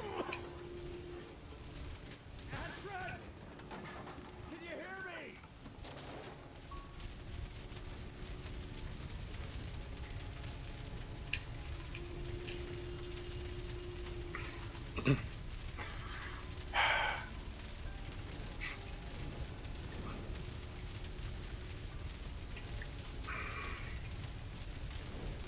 Wait, can I...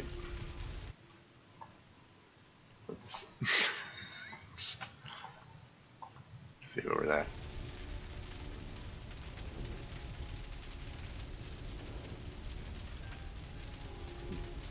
Something... Oh, there's a visible wall. I can't go back this way now. Okay. Choo-choo, back on the railway tracks. Where is this thing trying to direct me? Am I supposed to jump down the hole or something? I saw it looked like there was a hole in the floor there.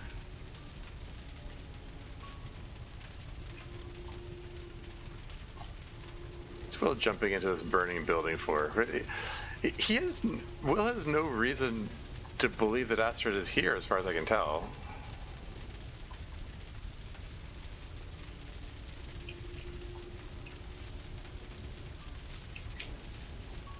Heals hypothermia risk. Woo! We're getting better.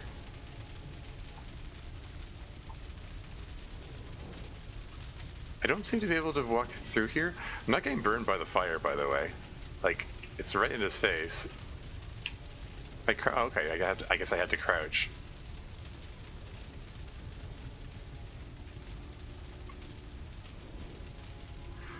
Really getting... Look at this linear path. Suddenly fire sprung up conveniently in the places I'm not allowed to go, and it's forcing me to go in one specific direction. Like, the railway tracks have never been more obvious.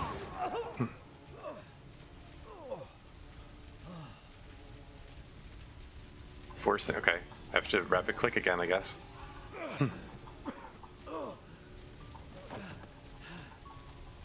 Just keep clicking.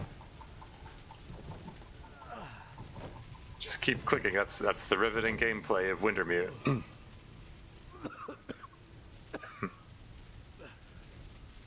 Mathis.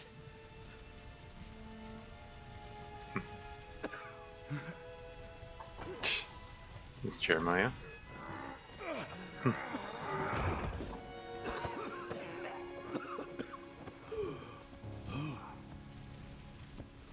Okay, so Mackenzie just broke into this house for no reason. There was nobody there. Leaving, pilot.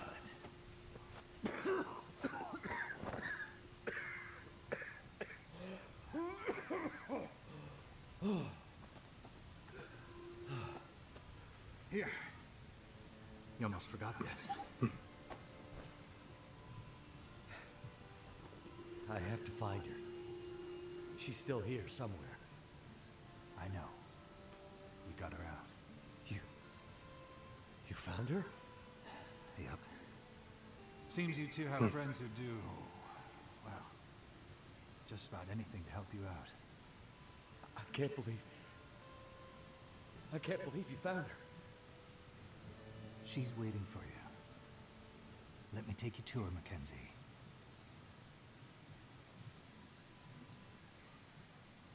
Okay, are we finally getting to the end of this thing?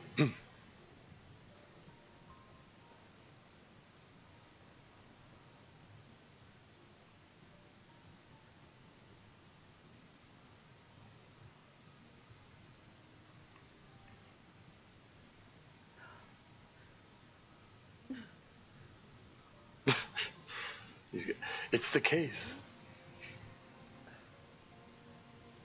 I brought something for you. I thought I'd lost you forever. Sorry, it says fragile, drops it. Nothing is forever. It would be kind of funny if he broke the contents when he dropped it right there after everything. Yeah, I know. The radio telescope. Jace, she filled me in. Said we could be safe there for a while. From what's coming. Do you know what's coming? The kind of darkness that we may never recover from. I think it's affecting our memories. So she already knew about it? I need more time to study it. But what's in this case might buy us some time.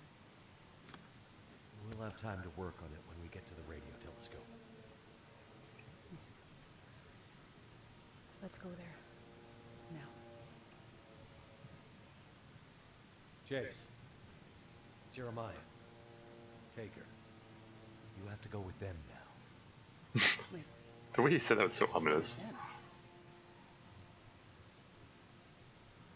What do you mean? Where are you going? Go with them. To the telescope. I'll be right behind you. Where is he going? There's one last thing I have to do. Is this gonna turn into a showdown with Mathis or something dumb like that? He's not even gonna explain what he's doing or why, or if that even is what he's doing.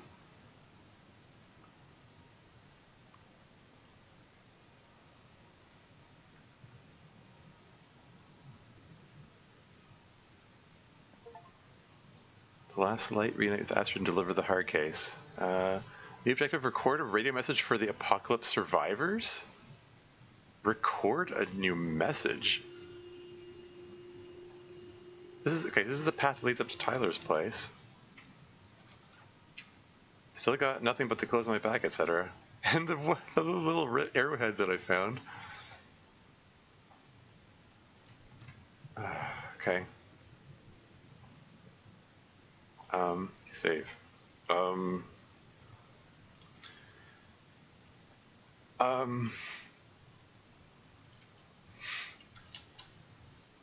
Reunion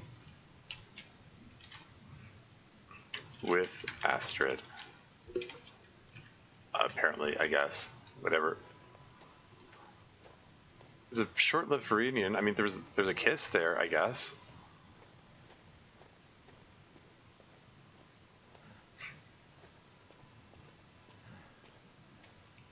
They just skipped over any and all explanation of what happened to any of them and said, "Oh yeah, Jace filled me in and everything." Like, trust me, I know everything now.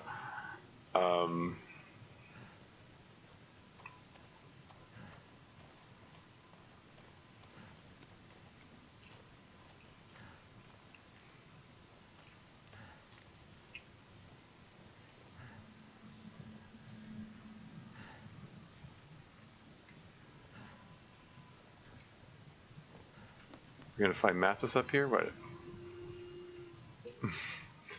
Where's Tyler still here untouched?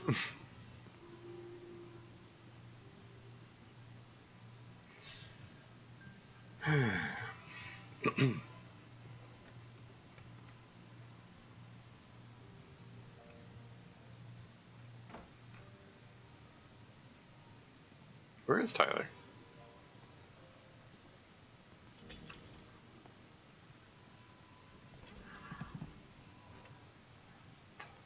How does Will even know that this radio is even here? I mean, how does he know about any of this? He just came into here from... I don't know if anyone's out there. I don't know if this radio is even working. But if you can hear this, take shelter immediately. Get underground, as deep as you can. Take food, water, all the supplies you can find. The lights in the sky, the aurora, it's changing us. Changing the wildlife, changing our minds, confusing us, making us see things, making us forget. If you see the lights in the sky, stay underground. It's not safe. I'm not sure when help will come, or if it'll ever come. We might be on our own for a while. So, take care of each other. Because, in the end, each other might be all we have. And all we've ever had. I'm gonna loop this message for as long as I can. Be safe out there. And good luck. To us all.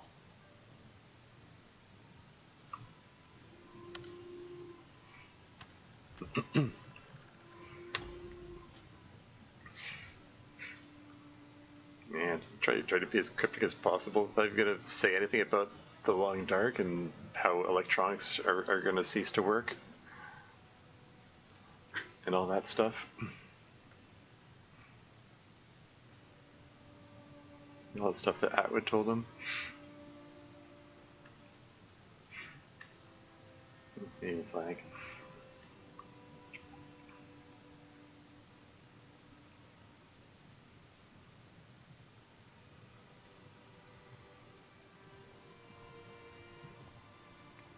There's an ad break coming up in 5 minutes. Check Rabbit Transport. William Mackenzie, owner and... Did it say head pilot?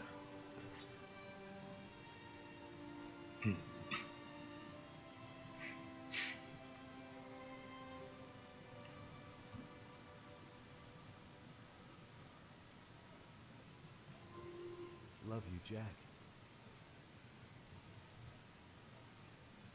Miss you. Maybe I'll see you again someday.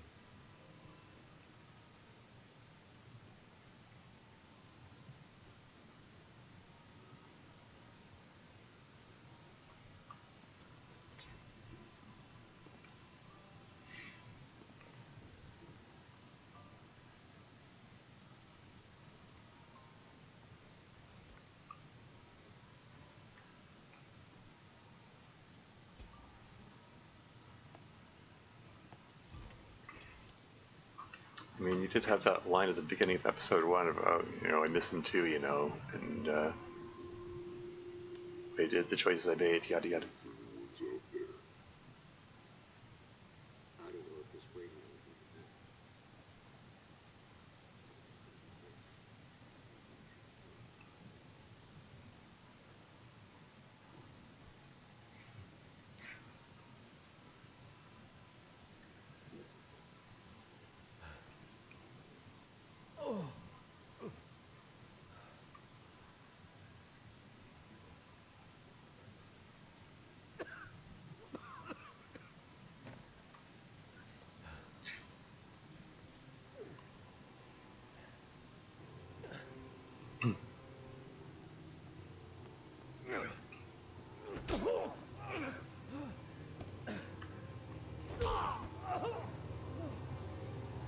we doing this again?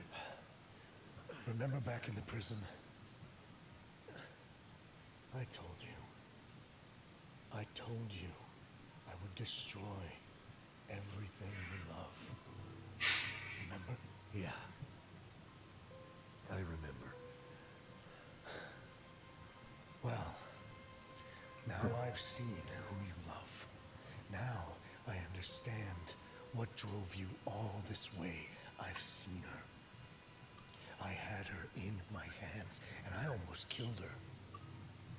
She got away. But you see, I know where she is. I know where to find her.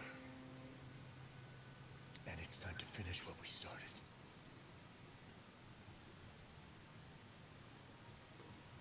All right then. There's an ad break coming up. Shoot, I was hoping I could finish this up before the ad break, but maybe not. Alas.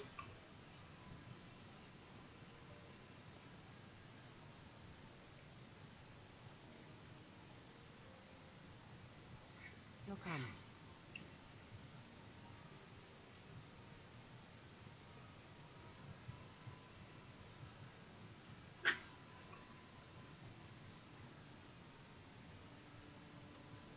He'll be here.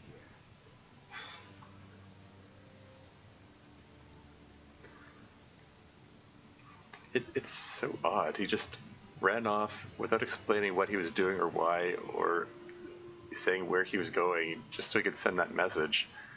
And they just let him go and figured, I think I see something. he'll probably be fine. Looks like a torch. Someone with a torch coming up the path. Must be him.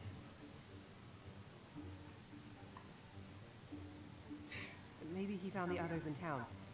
Ones we missed?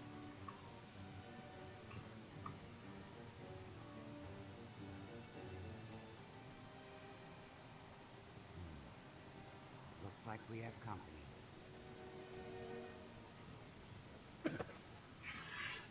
Ad break is coming up. Hate to interrupt at the it's probably a climactic moment and so on, but yeah, I'll be right back. What can I say about this? I'll reserve comment till after it's all over, probably, most likely. I'll probably ramble. I don't know. I'll think of something to say. I'll be right back.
And back again.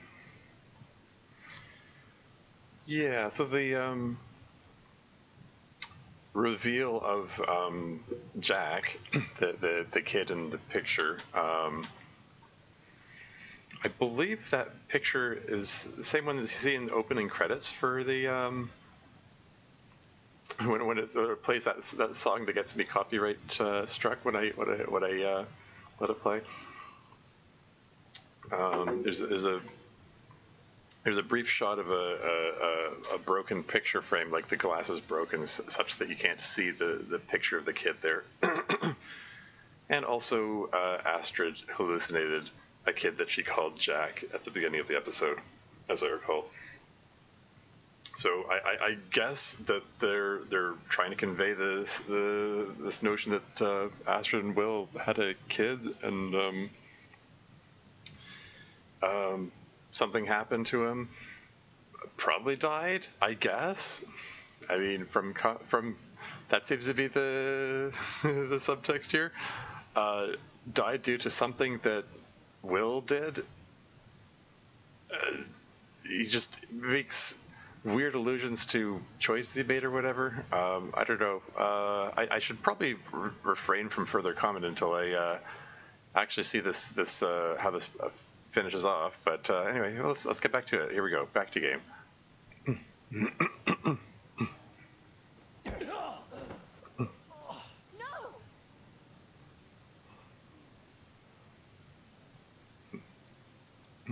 One more step, and I'll put you in the ground. All right. Here's the deal. We know you have shelter. We know you have medicine. Hell, you might even have a cure for whatever's going on out here. Way to outlast this, whatever it is. Whatever it is. In the hard case.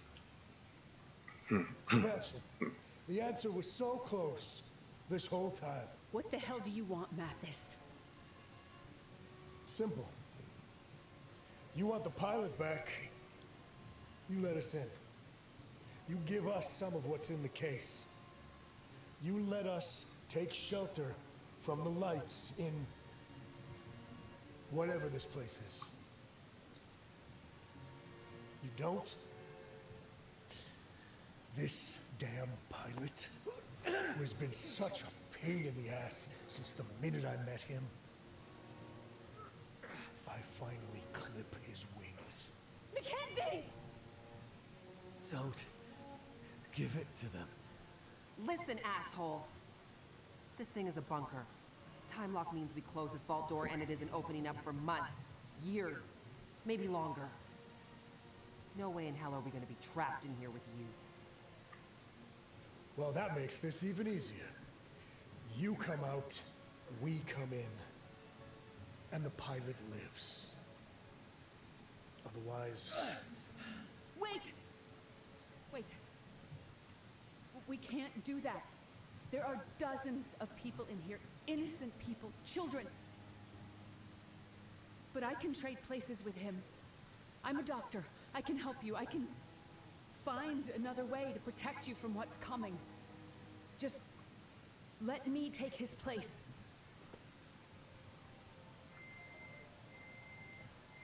That's not gonna happen. Mackenzie, wait! It took me so long to see it. I thought I'd lost you forever, but I'd only lost myself. Stay alive for me. Stay alive as long as you can.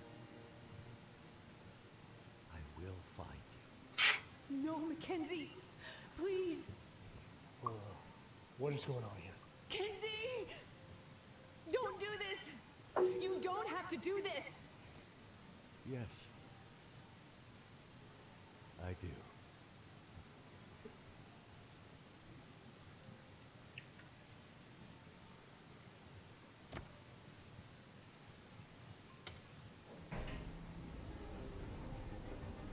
Please don't do this!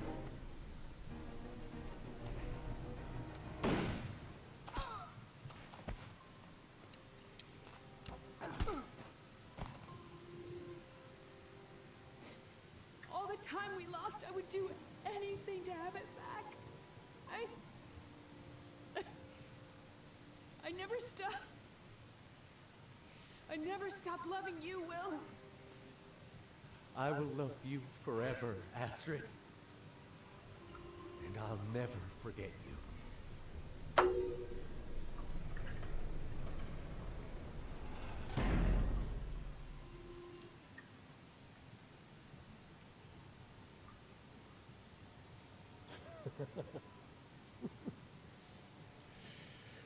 Well, after all that, looks like our fates are bound together, you and me. You better stand up, Pilot. There's a whole world out there just waiting for me. Time I took my rightful place in it. And you are going to help me. Okay. But first, there's something I gotta do.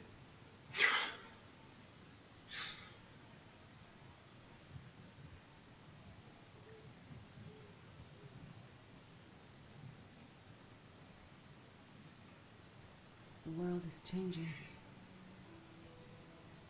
Has changed. Who can say where this change will take us? Before we go into Astrid says this has happened before. Well, let me pause it. As you can tell, we're in this for another 40 to 400 years. How will we survive? As individuals, as a species. Will we? Should we? When push came to shove and we were tested, was this really the best we could do? Can we put our differences aside long enough to survive this quiet apocalypse? And if we fight to survive, does any of it even matter? Here's Tyler. Wonder what happened to him. I can't say. I'm not sure any of us can know what comes next.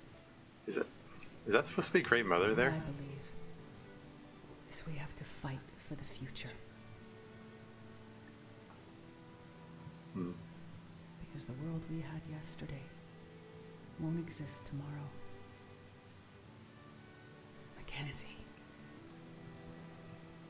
I know you're out there. Just hang on.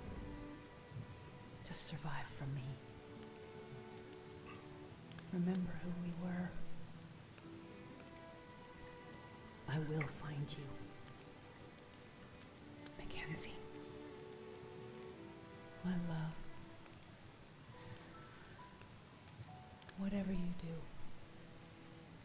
wherever you have to go, promise me one thing. You won't let this new world break you. And promise me, I will see you again.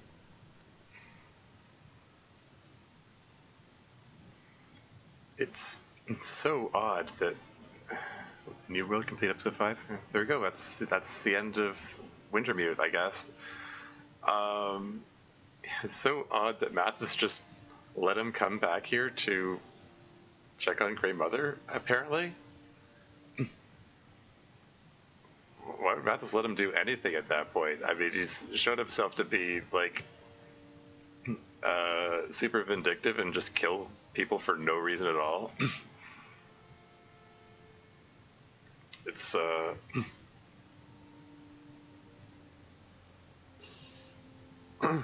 don't know, the story is,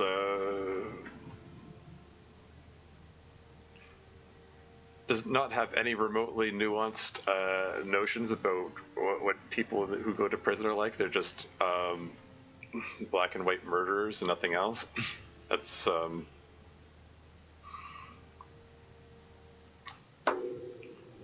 I mean, okay, Mathis cared about his son, I suppose, but only as far as this warning that his son is actually worse and he's also a murderer. Anyway,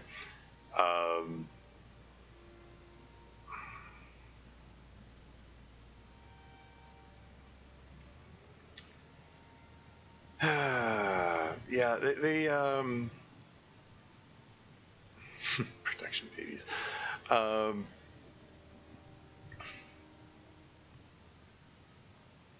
Sorry, bear with me. Just curious about the cast credits. Anyway,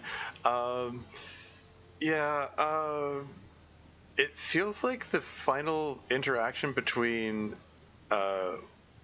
Will and Astrid is supposed to, I don't know, tug on your heartstrings or whatever, but it's like it totally falls flat because it did nothing to build up their relationship over the course of the thing. Like, holy smokes, I've been saying all along that, hey, you know, if they really want to drag out this mystery, okay, fine, you can have your mystery, this secret about what's in the case, and it's only the case. What's actually in the case is revealed in, like, that's the space of a few seconds there, where it says Alzheimer's medication.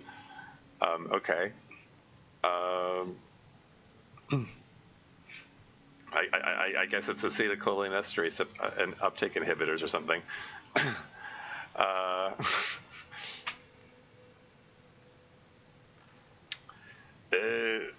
It's oh, is that it? Okay, and we just got dumped back to the menu screen here. Yeah, okay. This is I was in the chat, like, the other day. I rated into Silhouette Lies, the Long Dark stream, and they expressed their own negative feelings about the execution of Storyboat, and so they had had a crash out afterward, and I'm just really annoyed with the Long Dark for a while, and I'm apparently that's a common reaction. This was not a popularly or well received story, and yeah, I can't say I'm crazy. I mean, I've been basically doing nothing but complaining about it since I first discovered the game 4 years ago, and it's been like episode 1 came out like 9 years ago. I looked it up. I think it was. So this has been a long time coming, and it was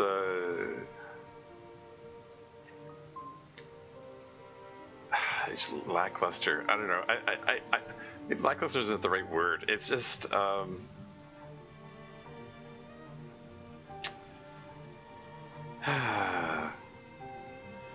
some super dramatic music playing here. It's kind of distractingly dramatic, actually. I think I want to finish giving my thoughts here. I'm gonna hit quit, and I think if I hit quit, I think it goes back to the main. Okay, well, at first it goes to the desktop, but then isn't it supposed to go to the other main menu, or not? To just okay.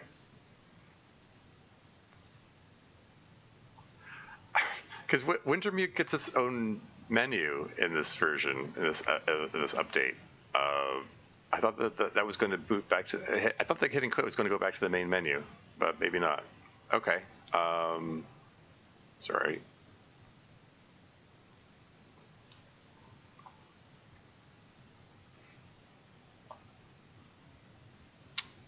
Okay, you know, well, I don't actually have to have it on the screen to give my final thoughts. I'll get back to rambling here.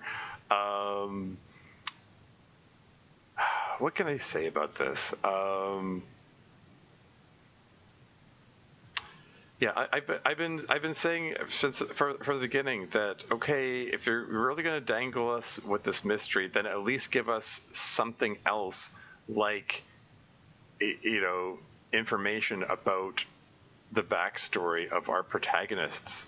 You know, I've been saying that all along. Like, if you're not gonna, if you're gonna just pace out your mystery so poorly, at least give us something else. Learn something about Will's backstory, Astrid's backstory, the history of their relationship. You know, give us a reason to care about these characters. And the fact that they try to go like, no, I love you, I will find you again, I love you forever, etc. That, like, they're trying to tug on the heartstrings of the audience here. That's way, way, way too little. Way, way, way too late. Like, holy crap. It just neatly highlights how much they squandered all the time in all the 9 years of writing this story and each of the 5 episodes. All that time they could have spent building up the relationship and the history between these two people. They did nothing with it. We learn nothing about them. We learn nothing about their history. We learn nothing about their relationship. There is no reason for us to care about these characters. And having them go, no, this is so tragic, right at the 12th hour, the 13th hour. It's like right at the end, trying to pretend that, oh, you should care about these characters now, even though we've given you no reason to care about them for 10 years, or 9 years. Like, they just... man, it's just so abysmally mishandled. Like,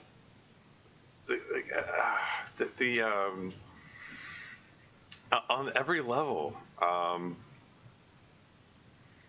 Like the pacing of the mystery, the story is poorly handled. The characterization is poorly handled.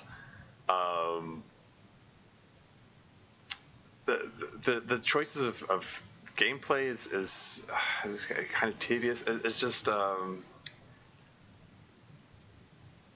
it's weird.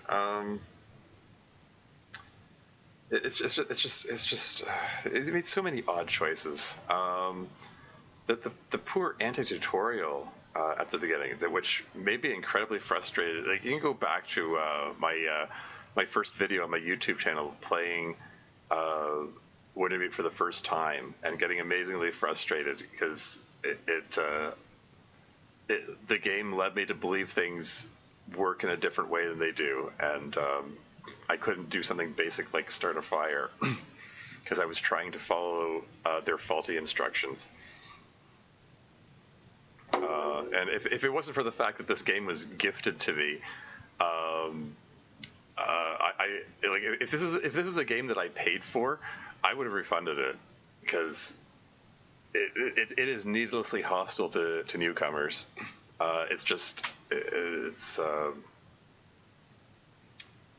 There's so many ways. There's so many really easy ways that Hinterland could fix that. Is putting like actual proper tutorial messages in key places. It just the other day I think it was in Tierforge's stream in chat there, and he said that the story mode works as a good tutorial because you have all the maps and you can find your way around easily and learn the layout of the place. And I'm like, I don't know about that.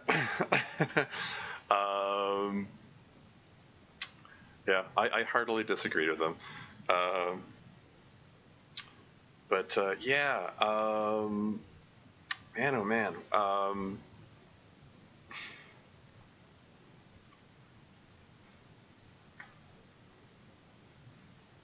So oh hey, Snake, welcome to the stream. How's it going? Hi there. I feel you tried to tell me first that I was more of a survival mode player and should see story mode as its own thing, but no, it's not very well written. Yeah, survival mode is like infinitely better than story mode. I slogged my way through story mode, getting increasingly frustrated. 4 years ago, I played through episodes 1, 2, and 3. And then I, tried survival mode on a whim, played at interloper difficulty level, and it's like, whoa, this is cool. This is actually fun, intense, and interesting now.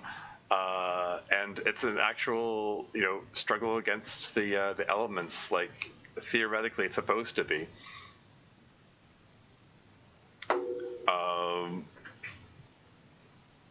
And is just so much more interesting. And for that matter, the story that was introduced in the DLC in survival mode, the Tales of the Far Territory, that stuff. I haven't gone through all of it. I do need to get back to that at some point and actually make a proper try of it. The last most successful attempt I made at that particular challenge, I died while standing on the last destination of the single void quest, which is annoying. I have to come back to that. But it was already a much more intriguing story than all of story mode. Funnily enough, need to finish that at some point. Oh, incidentally, I did catch there was a reference to it in Atwood's long rambling expositional speech. She makes a passing reference to Rudiger, I think it was, which was the name. It's a name drop, which was featured in the DLC. One of the achievements is some like Rudiger's Dream or whatever it's called. I think. It's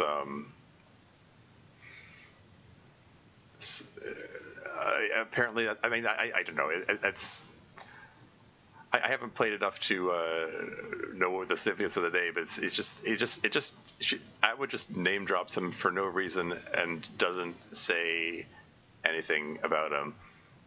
Rudiger's Dream. Complete all 3 tales single game. Sorry, Rudiger's Dream. It's a U with an umlaut.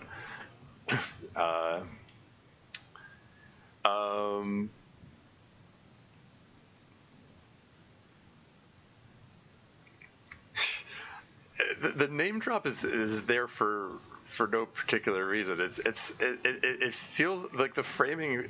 It feels like everything else. Like it's supposed to make the audience go, "Oh, she mentioned Rudiger." It's supposed to, I don't know, deepen the intrigue or something, but it doesn't really work because everyone talks. Everyone in this whole thing just talks in such vague terms to begin with that it's so nonsensical. And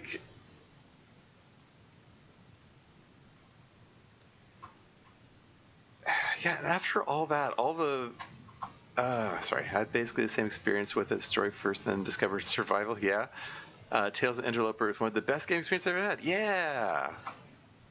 Yeah, it's good stuff. Survival. Like I said, survival mode infinitely better than story mode. The way they dragged out the mystery of what's in the case, etc. The reveal at the end is it's Alzheimer's medication. I mentioned acetylcholinesterase inhibitors. That's something I did a project on Alzheimer's way back. That was one of the treatments I recall reading, but that was said to be said to have promising results.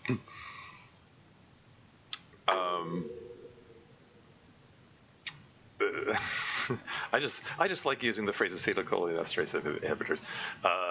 It's because acetylcholine is it's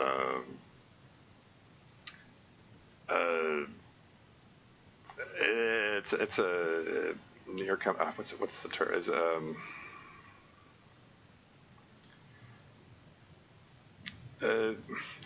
I don't have to get into this.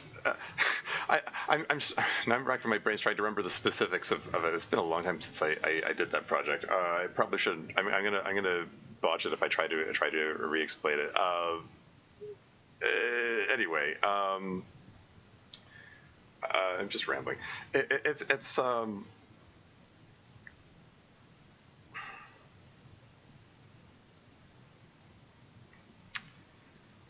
what do I say about that? Yeah, they just drag out the reveal of what's in the case, and what is in the case is absolutely unremarkable. It is so unremarkable that it's like, why? Why did Astrid hide this information from everybody? Why was it so urgent for her to hide from Will that, yeah, this is Alzheimer's medication? The way Astrid talked about it, like, I don't even know if this will help, kind of undercuts her supposed need for secrecy. Like, there was no reason for her to hide the information. There was no reason for her to be so secretive about it. It makes no sense whatsoever. There is zero character motivation for her to do so. And she dragged out the reveal right to the end. Like, even when Mathis was grilling her, and, like, she still was dragging it out. And for what? Like, what's the point? Like the only reason, the only apparent reason for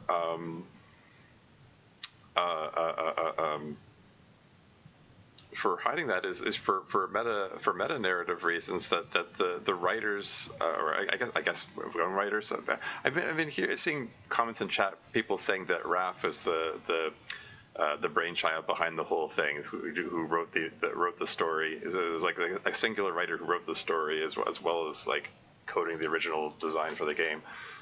I don't know how much truth there is in the notion that there was just one person behind it, or if there was a team of writers or what. I don't know. I haven't looked into it. I generally avoid reading like news pieces and spoilers and stuff. I'd rather experience the story as it was apparently intended to be consumed, and let it sink or swim by its own merits or lack thereof. What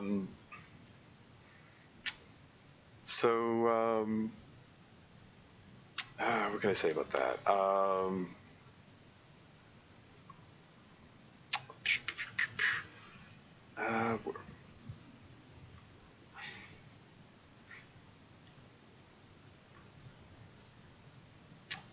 Shoot, what was I saying? So they're talking. I was talking about how they dragged out the reveal of what's in the case. I can't imagine he was really the only one who gave input into the writing. Yeah, exactly. But I mean, however many people were involved in the writing process, apparently their consensus was, we should delay the reveal of what's in the case. We should have a case, and that's secretive and mysterious, and then if we're mysterious enough about it, we'll it'll make people interested in it, and then at some point I guess they decided, but it's not enough to say it's mysterious. We also have to tell the audience that it's important, and then we have to like really keep hyping up or repeating over and over again that this is important, and just keep telling the audience it's important over and over again until they believe it, I guess. I mean, never actually give them any reason to believe it's important or know what any of the stakes are in any of this, but like, just trust me, bro, this is world-shattering importance.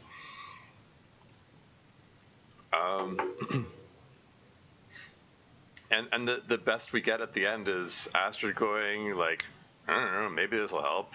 I don't know.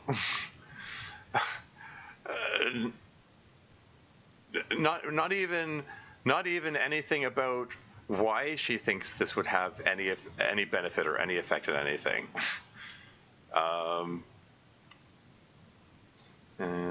It feels to me like this story's end wasn't written when it came out.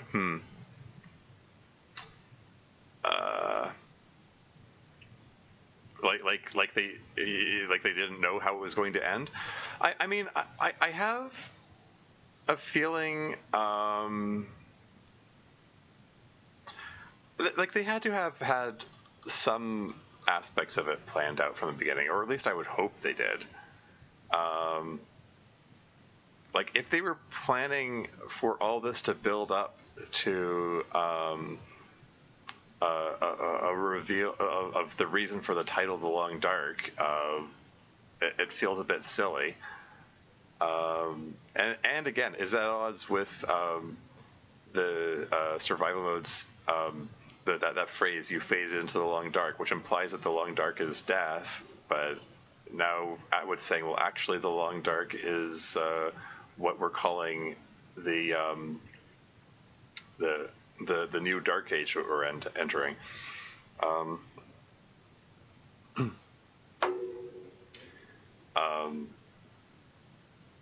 don't know. The whole thing is just poorly executed. I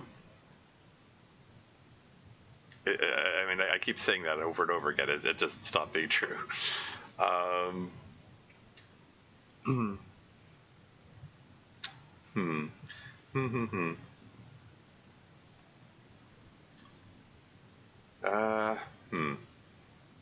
Yeah, I don't know. After that, I'm definitely going to come back to survival mode after this. Now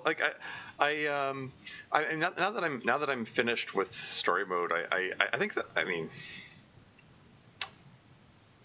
I like to cycle the games on my channel. I'm probably I've been thinking I'd like to come back to Subnautica. I'm probably going to play that next. I want to try out that the Death Run Remade mod again, because it's a punishingly difficult mod, and I like a challenge, so that's fun. And I came very close to victory last time. Got frustratingly close, actually.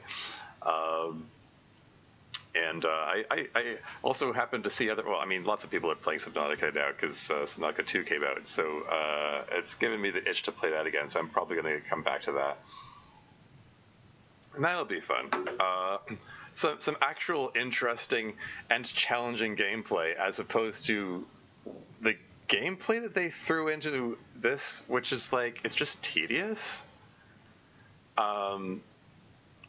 It's so much just going from go from A to B and click the thing, and then sometimes you click lots. That's the gameplay of episode 5 for the most part. The only interesting bit was like when it actually just turned you loose and let you go explore. Was at the beginning of the episode when Astrid's looking for those, the bodies out in the Perseverance Mills wilderness. That was kind of neat.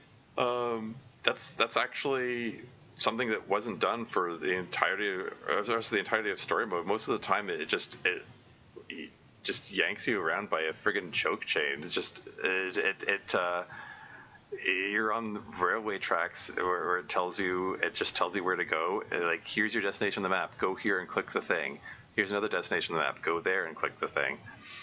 There isn't so much like exploration, like actual exploration. Gotta say, like the train mechanic, the train was neat.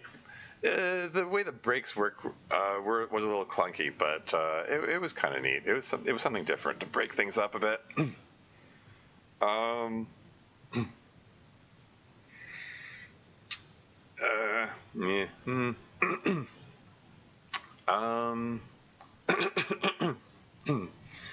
Yeah, like I said, it's just overall disappointing for like there were some there are some glimmers of good ideas in there, like the setup at the beginning. It's like I said before, I'll say it again. It's all set up with no payoff. the opening scene between Will and Astrid is brilliant. I love it for how it sets things up. But then there's no payoff to that setup. Like it has this touching scene between them, which hints at their history together. Oh yeah, I have to comment on that. Yeah, like I said, yeah, because I said before, I'll say it again. There are these hints that, hey, I mean, not more than hints. There's some very strong subtext that there's that Will and Astrid have this history that that they trust each other so much that Will is willing to drop everything and risk his life to help her based on her word when she just stubbornly can't tell him what's in the case or what any of this is about or anything.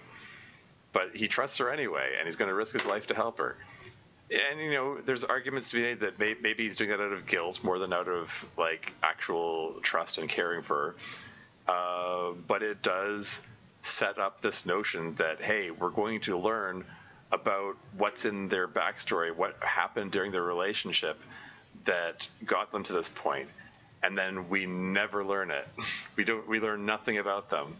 Like, it's so much potential is just absolutely squandered. It's absolutely wasted. Like, the first scene is brilliant for what it's setting up. But then it turns out it didn't actually set anything up. There was nothing. We learned nothing. We got nothing. Nothing but this absolutely forced, teary farewell of, I always love you. Oh, I love you forever. Which is absolutely unearned. It is very much unearned. Because we got nothing about their and again, I said it before, I'll say it again. This whole deal about Will dropping everything to help her is absolutely undercut by the fact that he does it again anyway. Like, he does it for Grey Mother, he does it for Jeremiah. Just drops everything that was supposedly so important to him, and then so he can help these strangers. And then it becomes just like, oh, okay, well, I guess that's just what Will does. He's the person who always drops everything to risk his life for strangers. As you said earlier, Mathis is this one-dimensional evil with no nuance. You're like, yeah.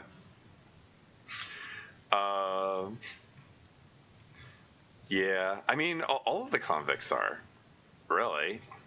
They're just all and out black and white bad guys who are, like, even in the final scene, you know, Will just goes around choking them all to death.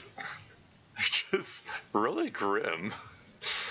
But we're supposed to just not care about them. It's just like, oh, they're you know, convicts. They're just evil bad guys that you're not supposed to care if they die. I remember the setup from Grey Mother. The bad men would have been cool to have maybe different perspectives. Yeah, it could have been neat. More missed opportunities. I was saying something though. Oh yeah. I did want to say. So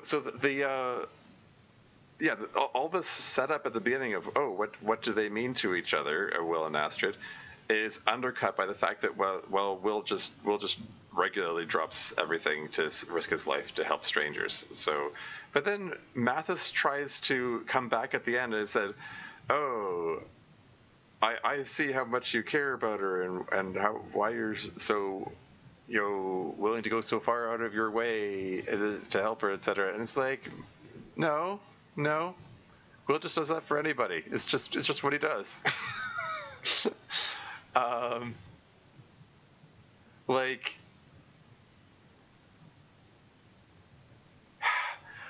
Math is saying that he realizes that Astrid is the one that he'll do anything for, etc.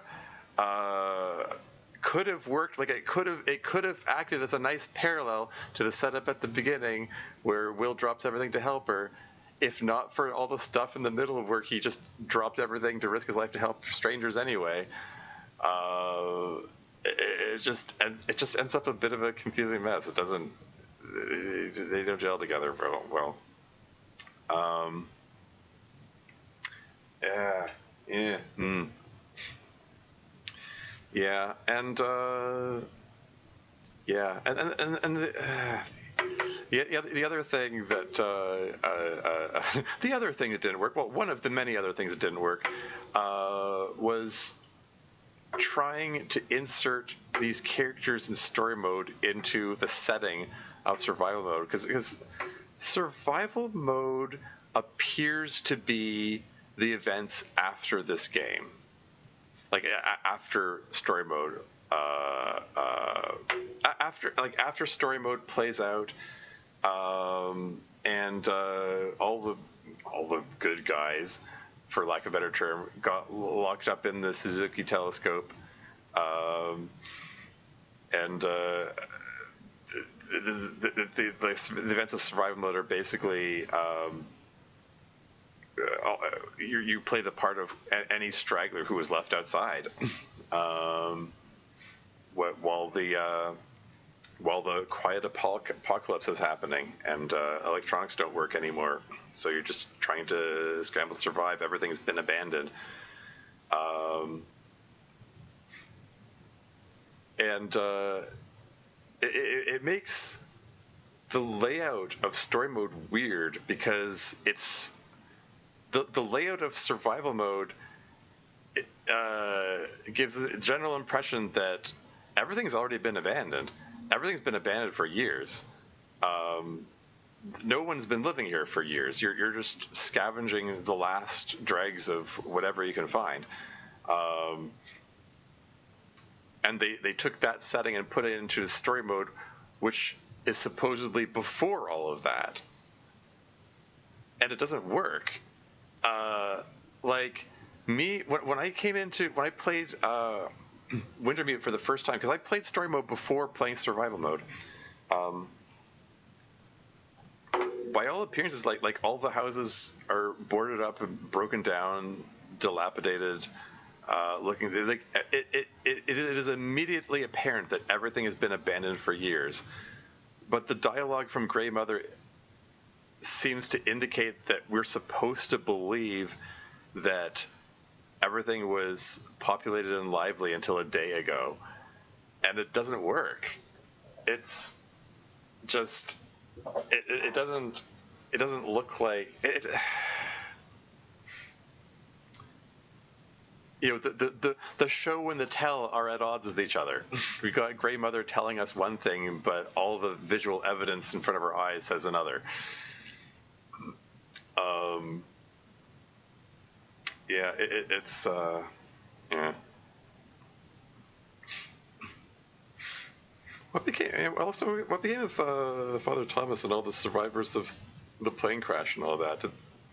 There was that one shot of the community center which was empty.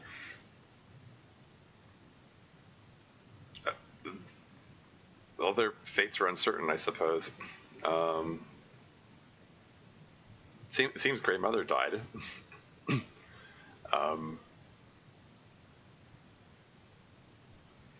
Yeah. What else can I say about this?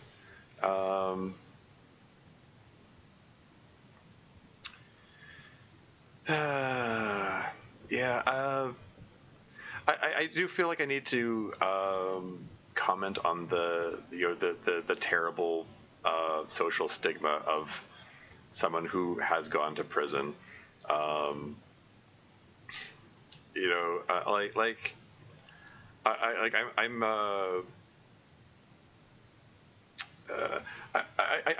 guess I'm a fan of I'm what am I trying to say here?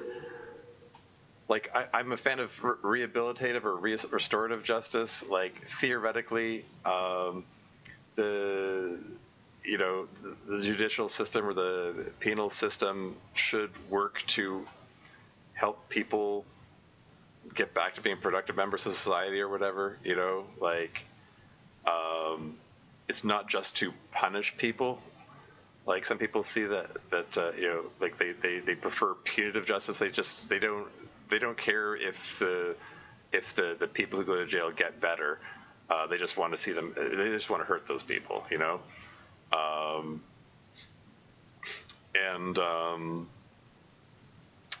And it's unfortunate. I mean, like, a lot of people who end up in jail are, happen to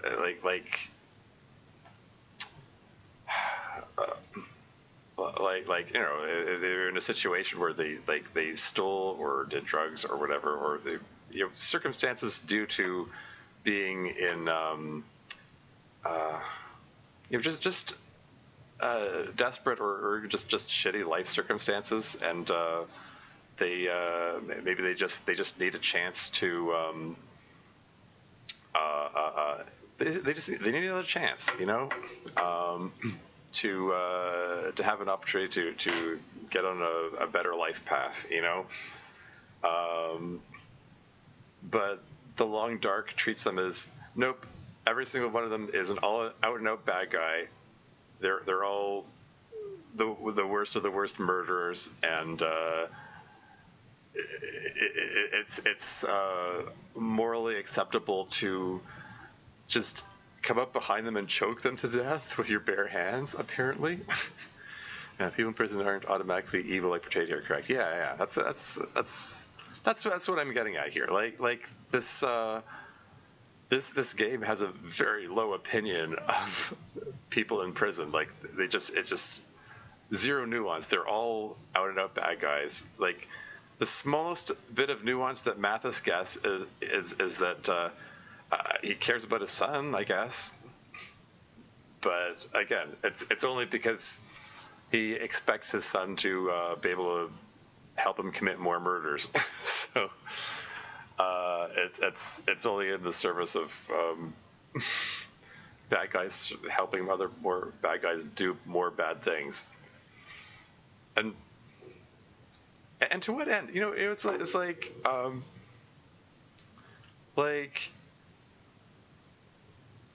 in real life,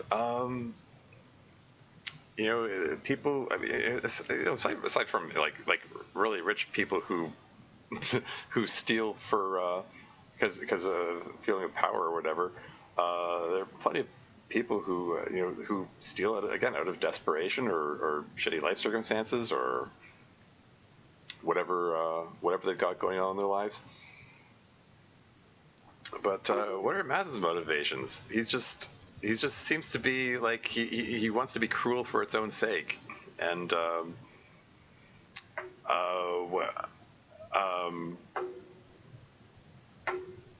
what are his motivations? I mean, I guess he wanted to break his son out of solitary confinement. Okay, but like everything else, he's just murdering people for no particular reason. And it's like, why are all these other people? Why are all the other convicts following him? I kind of wondered if at the end we're what would have happened if Jeremiah had just shot Mathis himself? Like, what would the rest of the convicts do? Like, the escape seems to be setting up this great man theory idea that they're just following him because they see him as the leader or whatever, and no one else. Yeah, like everything else, no nuance. They don't have their own motivations or anything. All we learn about Heller is he likes trains. Fully could have done something with that. Anyway.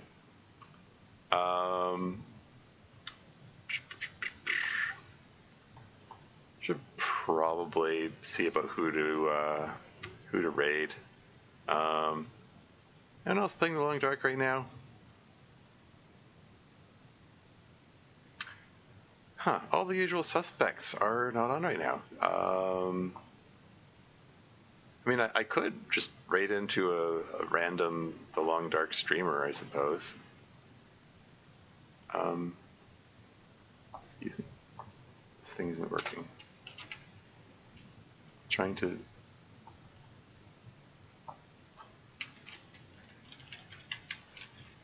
bring up the Long Dark Hangar. There we go.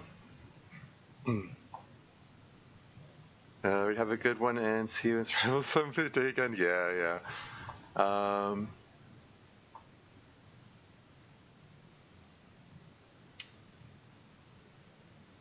I mean, I could just do a total genre change and raid somebody else.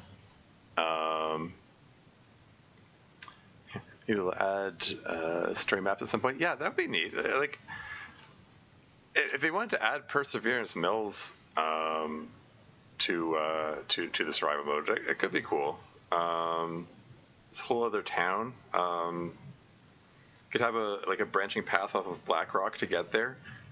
So that could actually work. I mean, consider like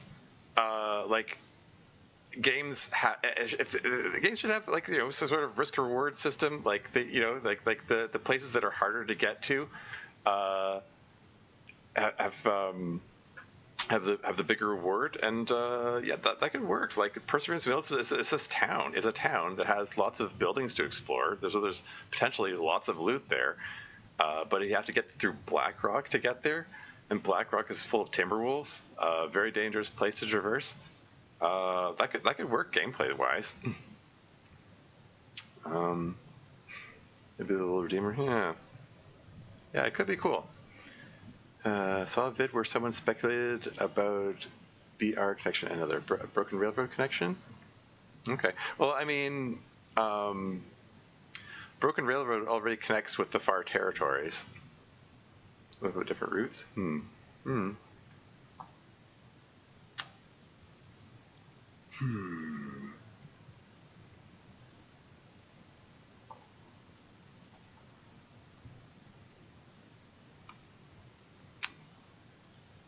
Yeah, I sort of feel. Blackrock. Oh, okay. Yeah. No. Blackrock connection would make a lot more sense than Broken Railroad. Yeah. I guess Broken Railroad would be BRR.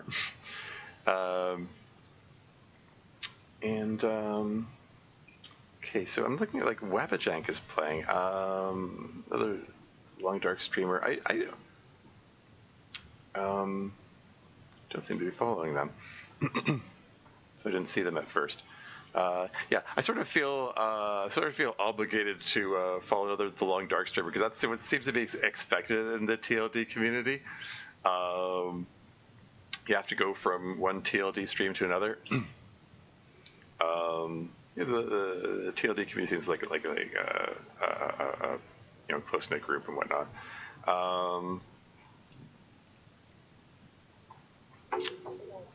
Yeah, so I think let's give Wabajank a raid.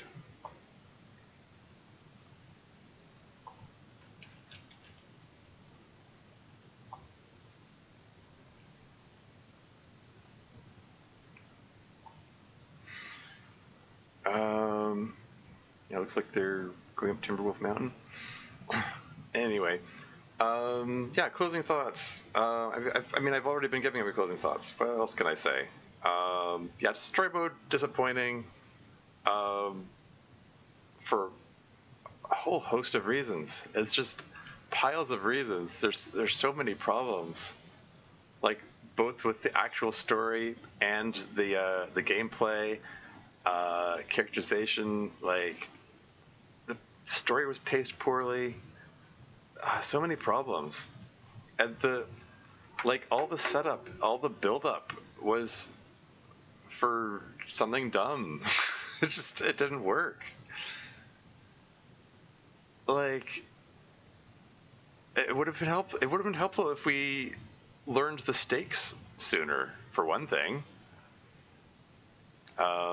If that's indeed what they were trying to set up, like, oh, these are the stakes, this is why it's so important. Disappointing. I played it out of obligation. I got to the end.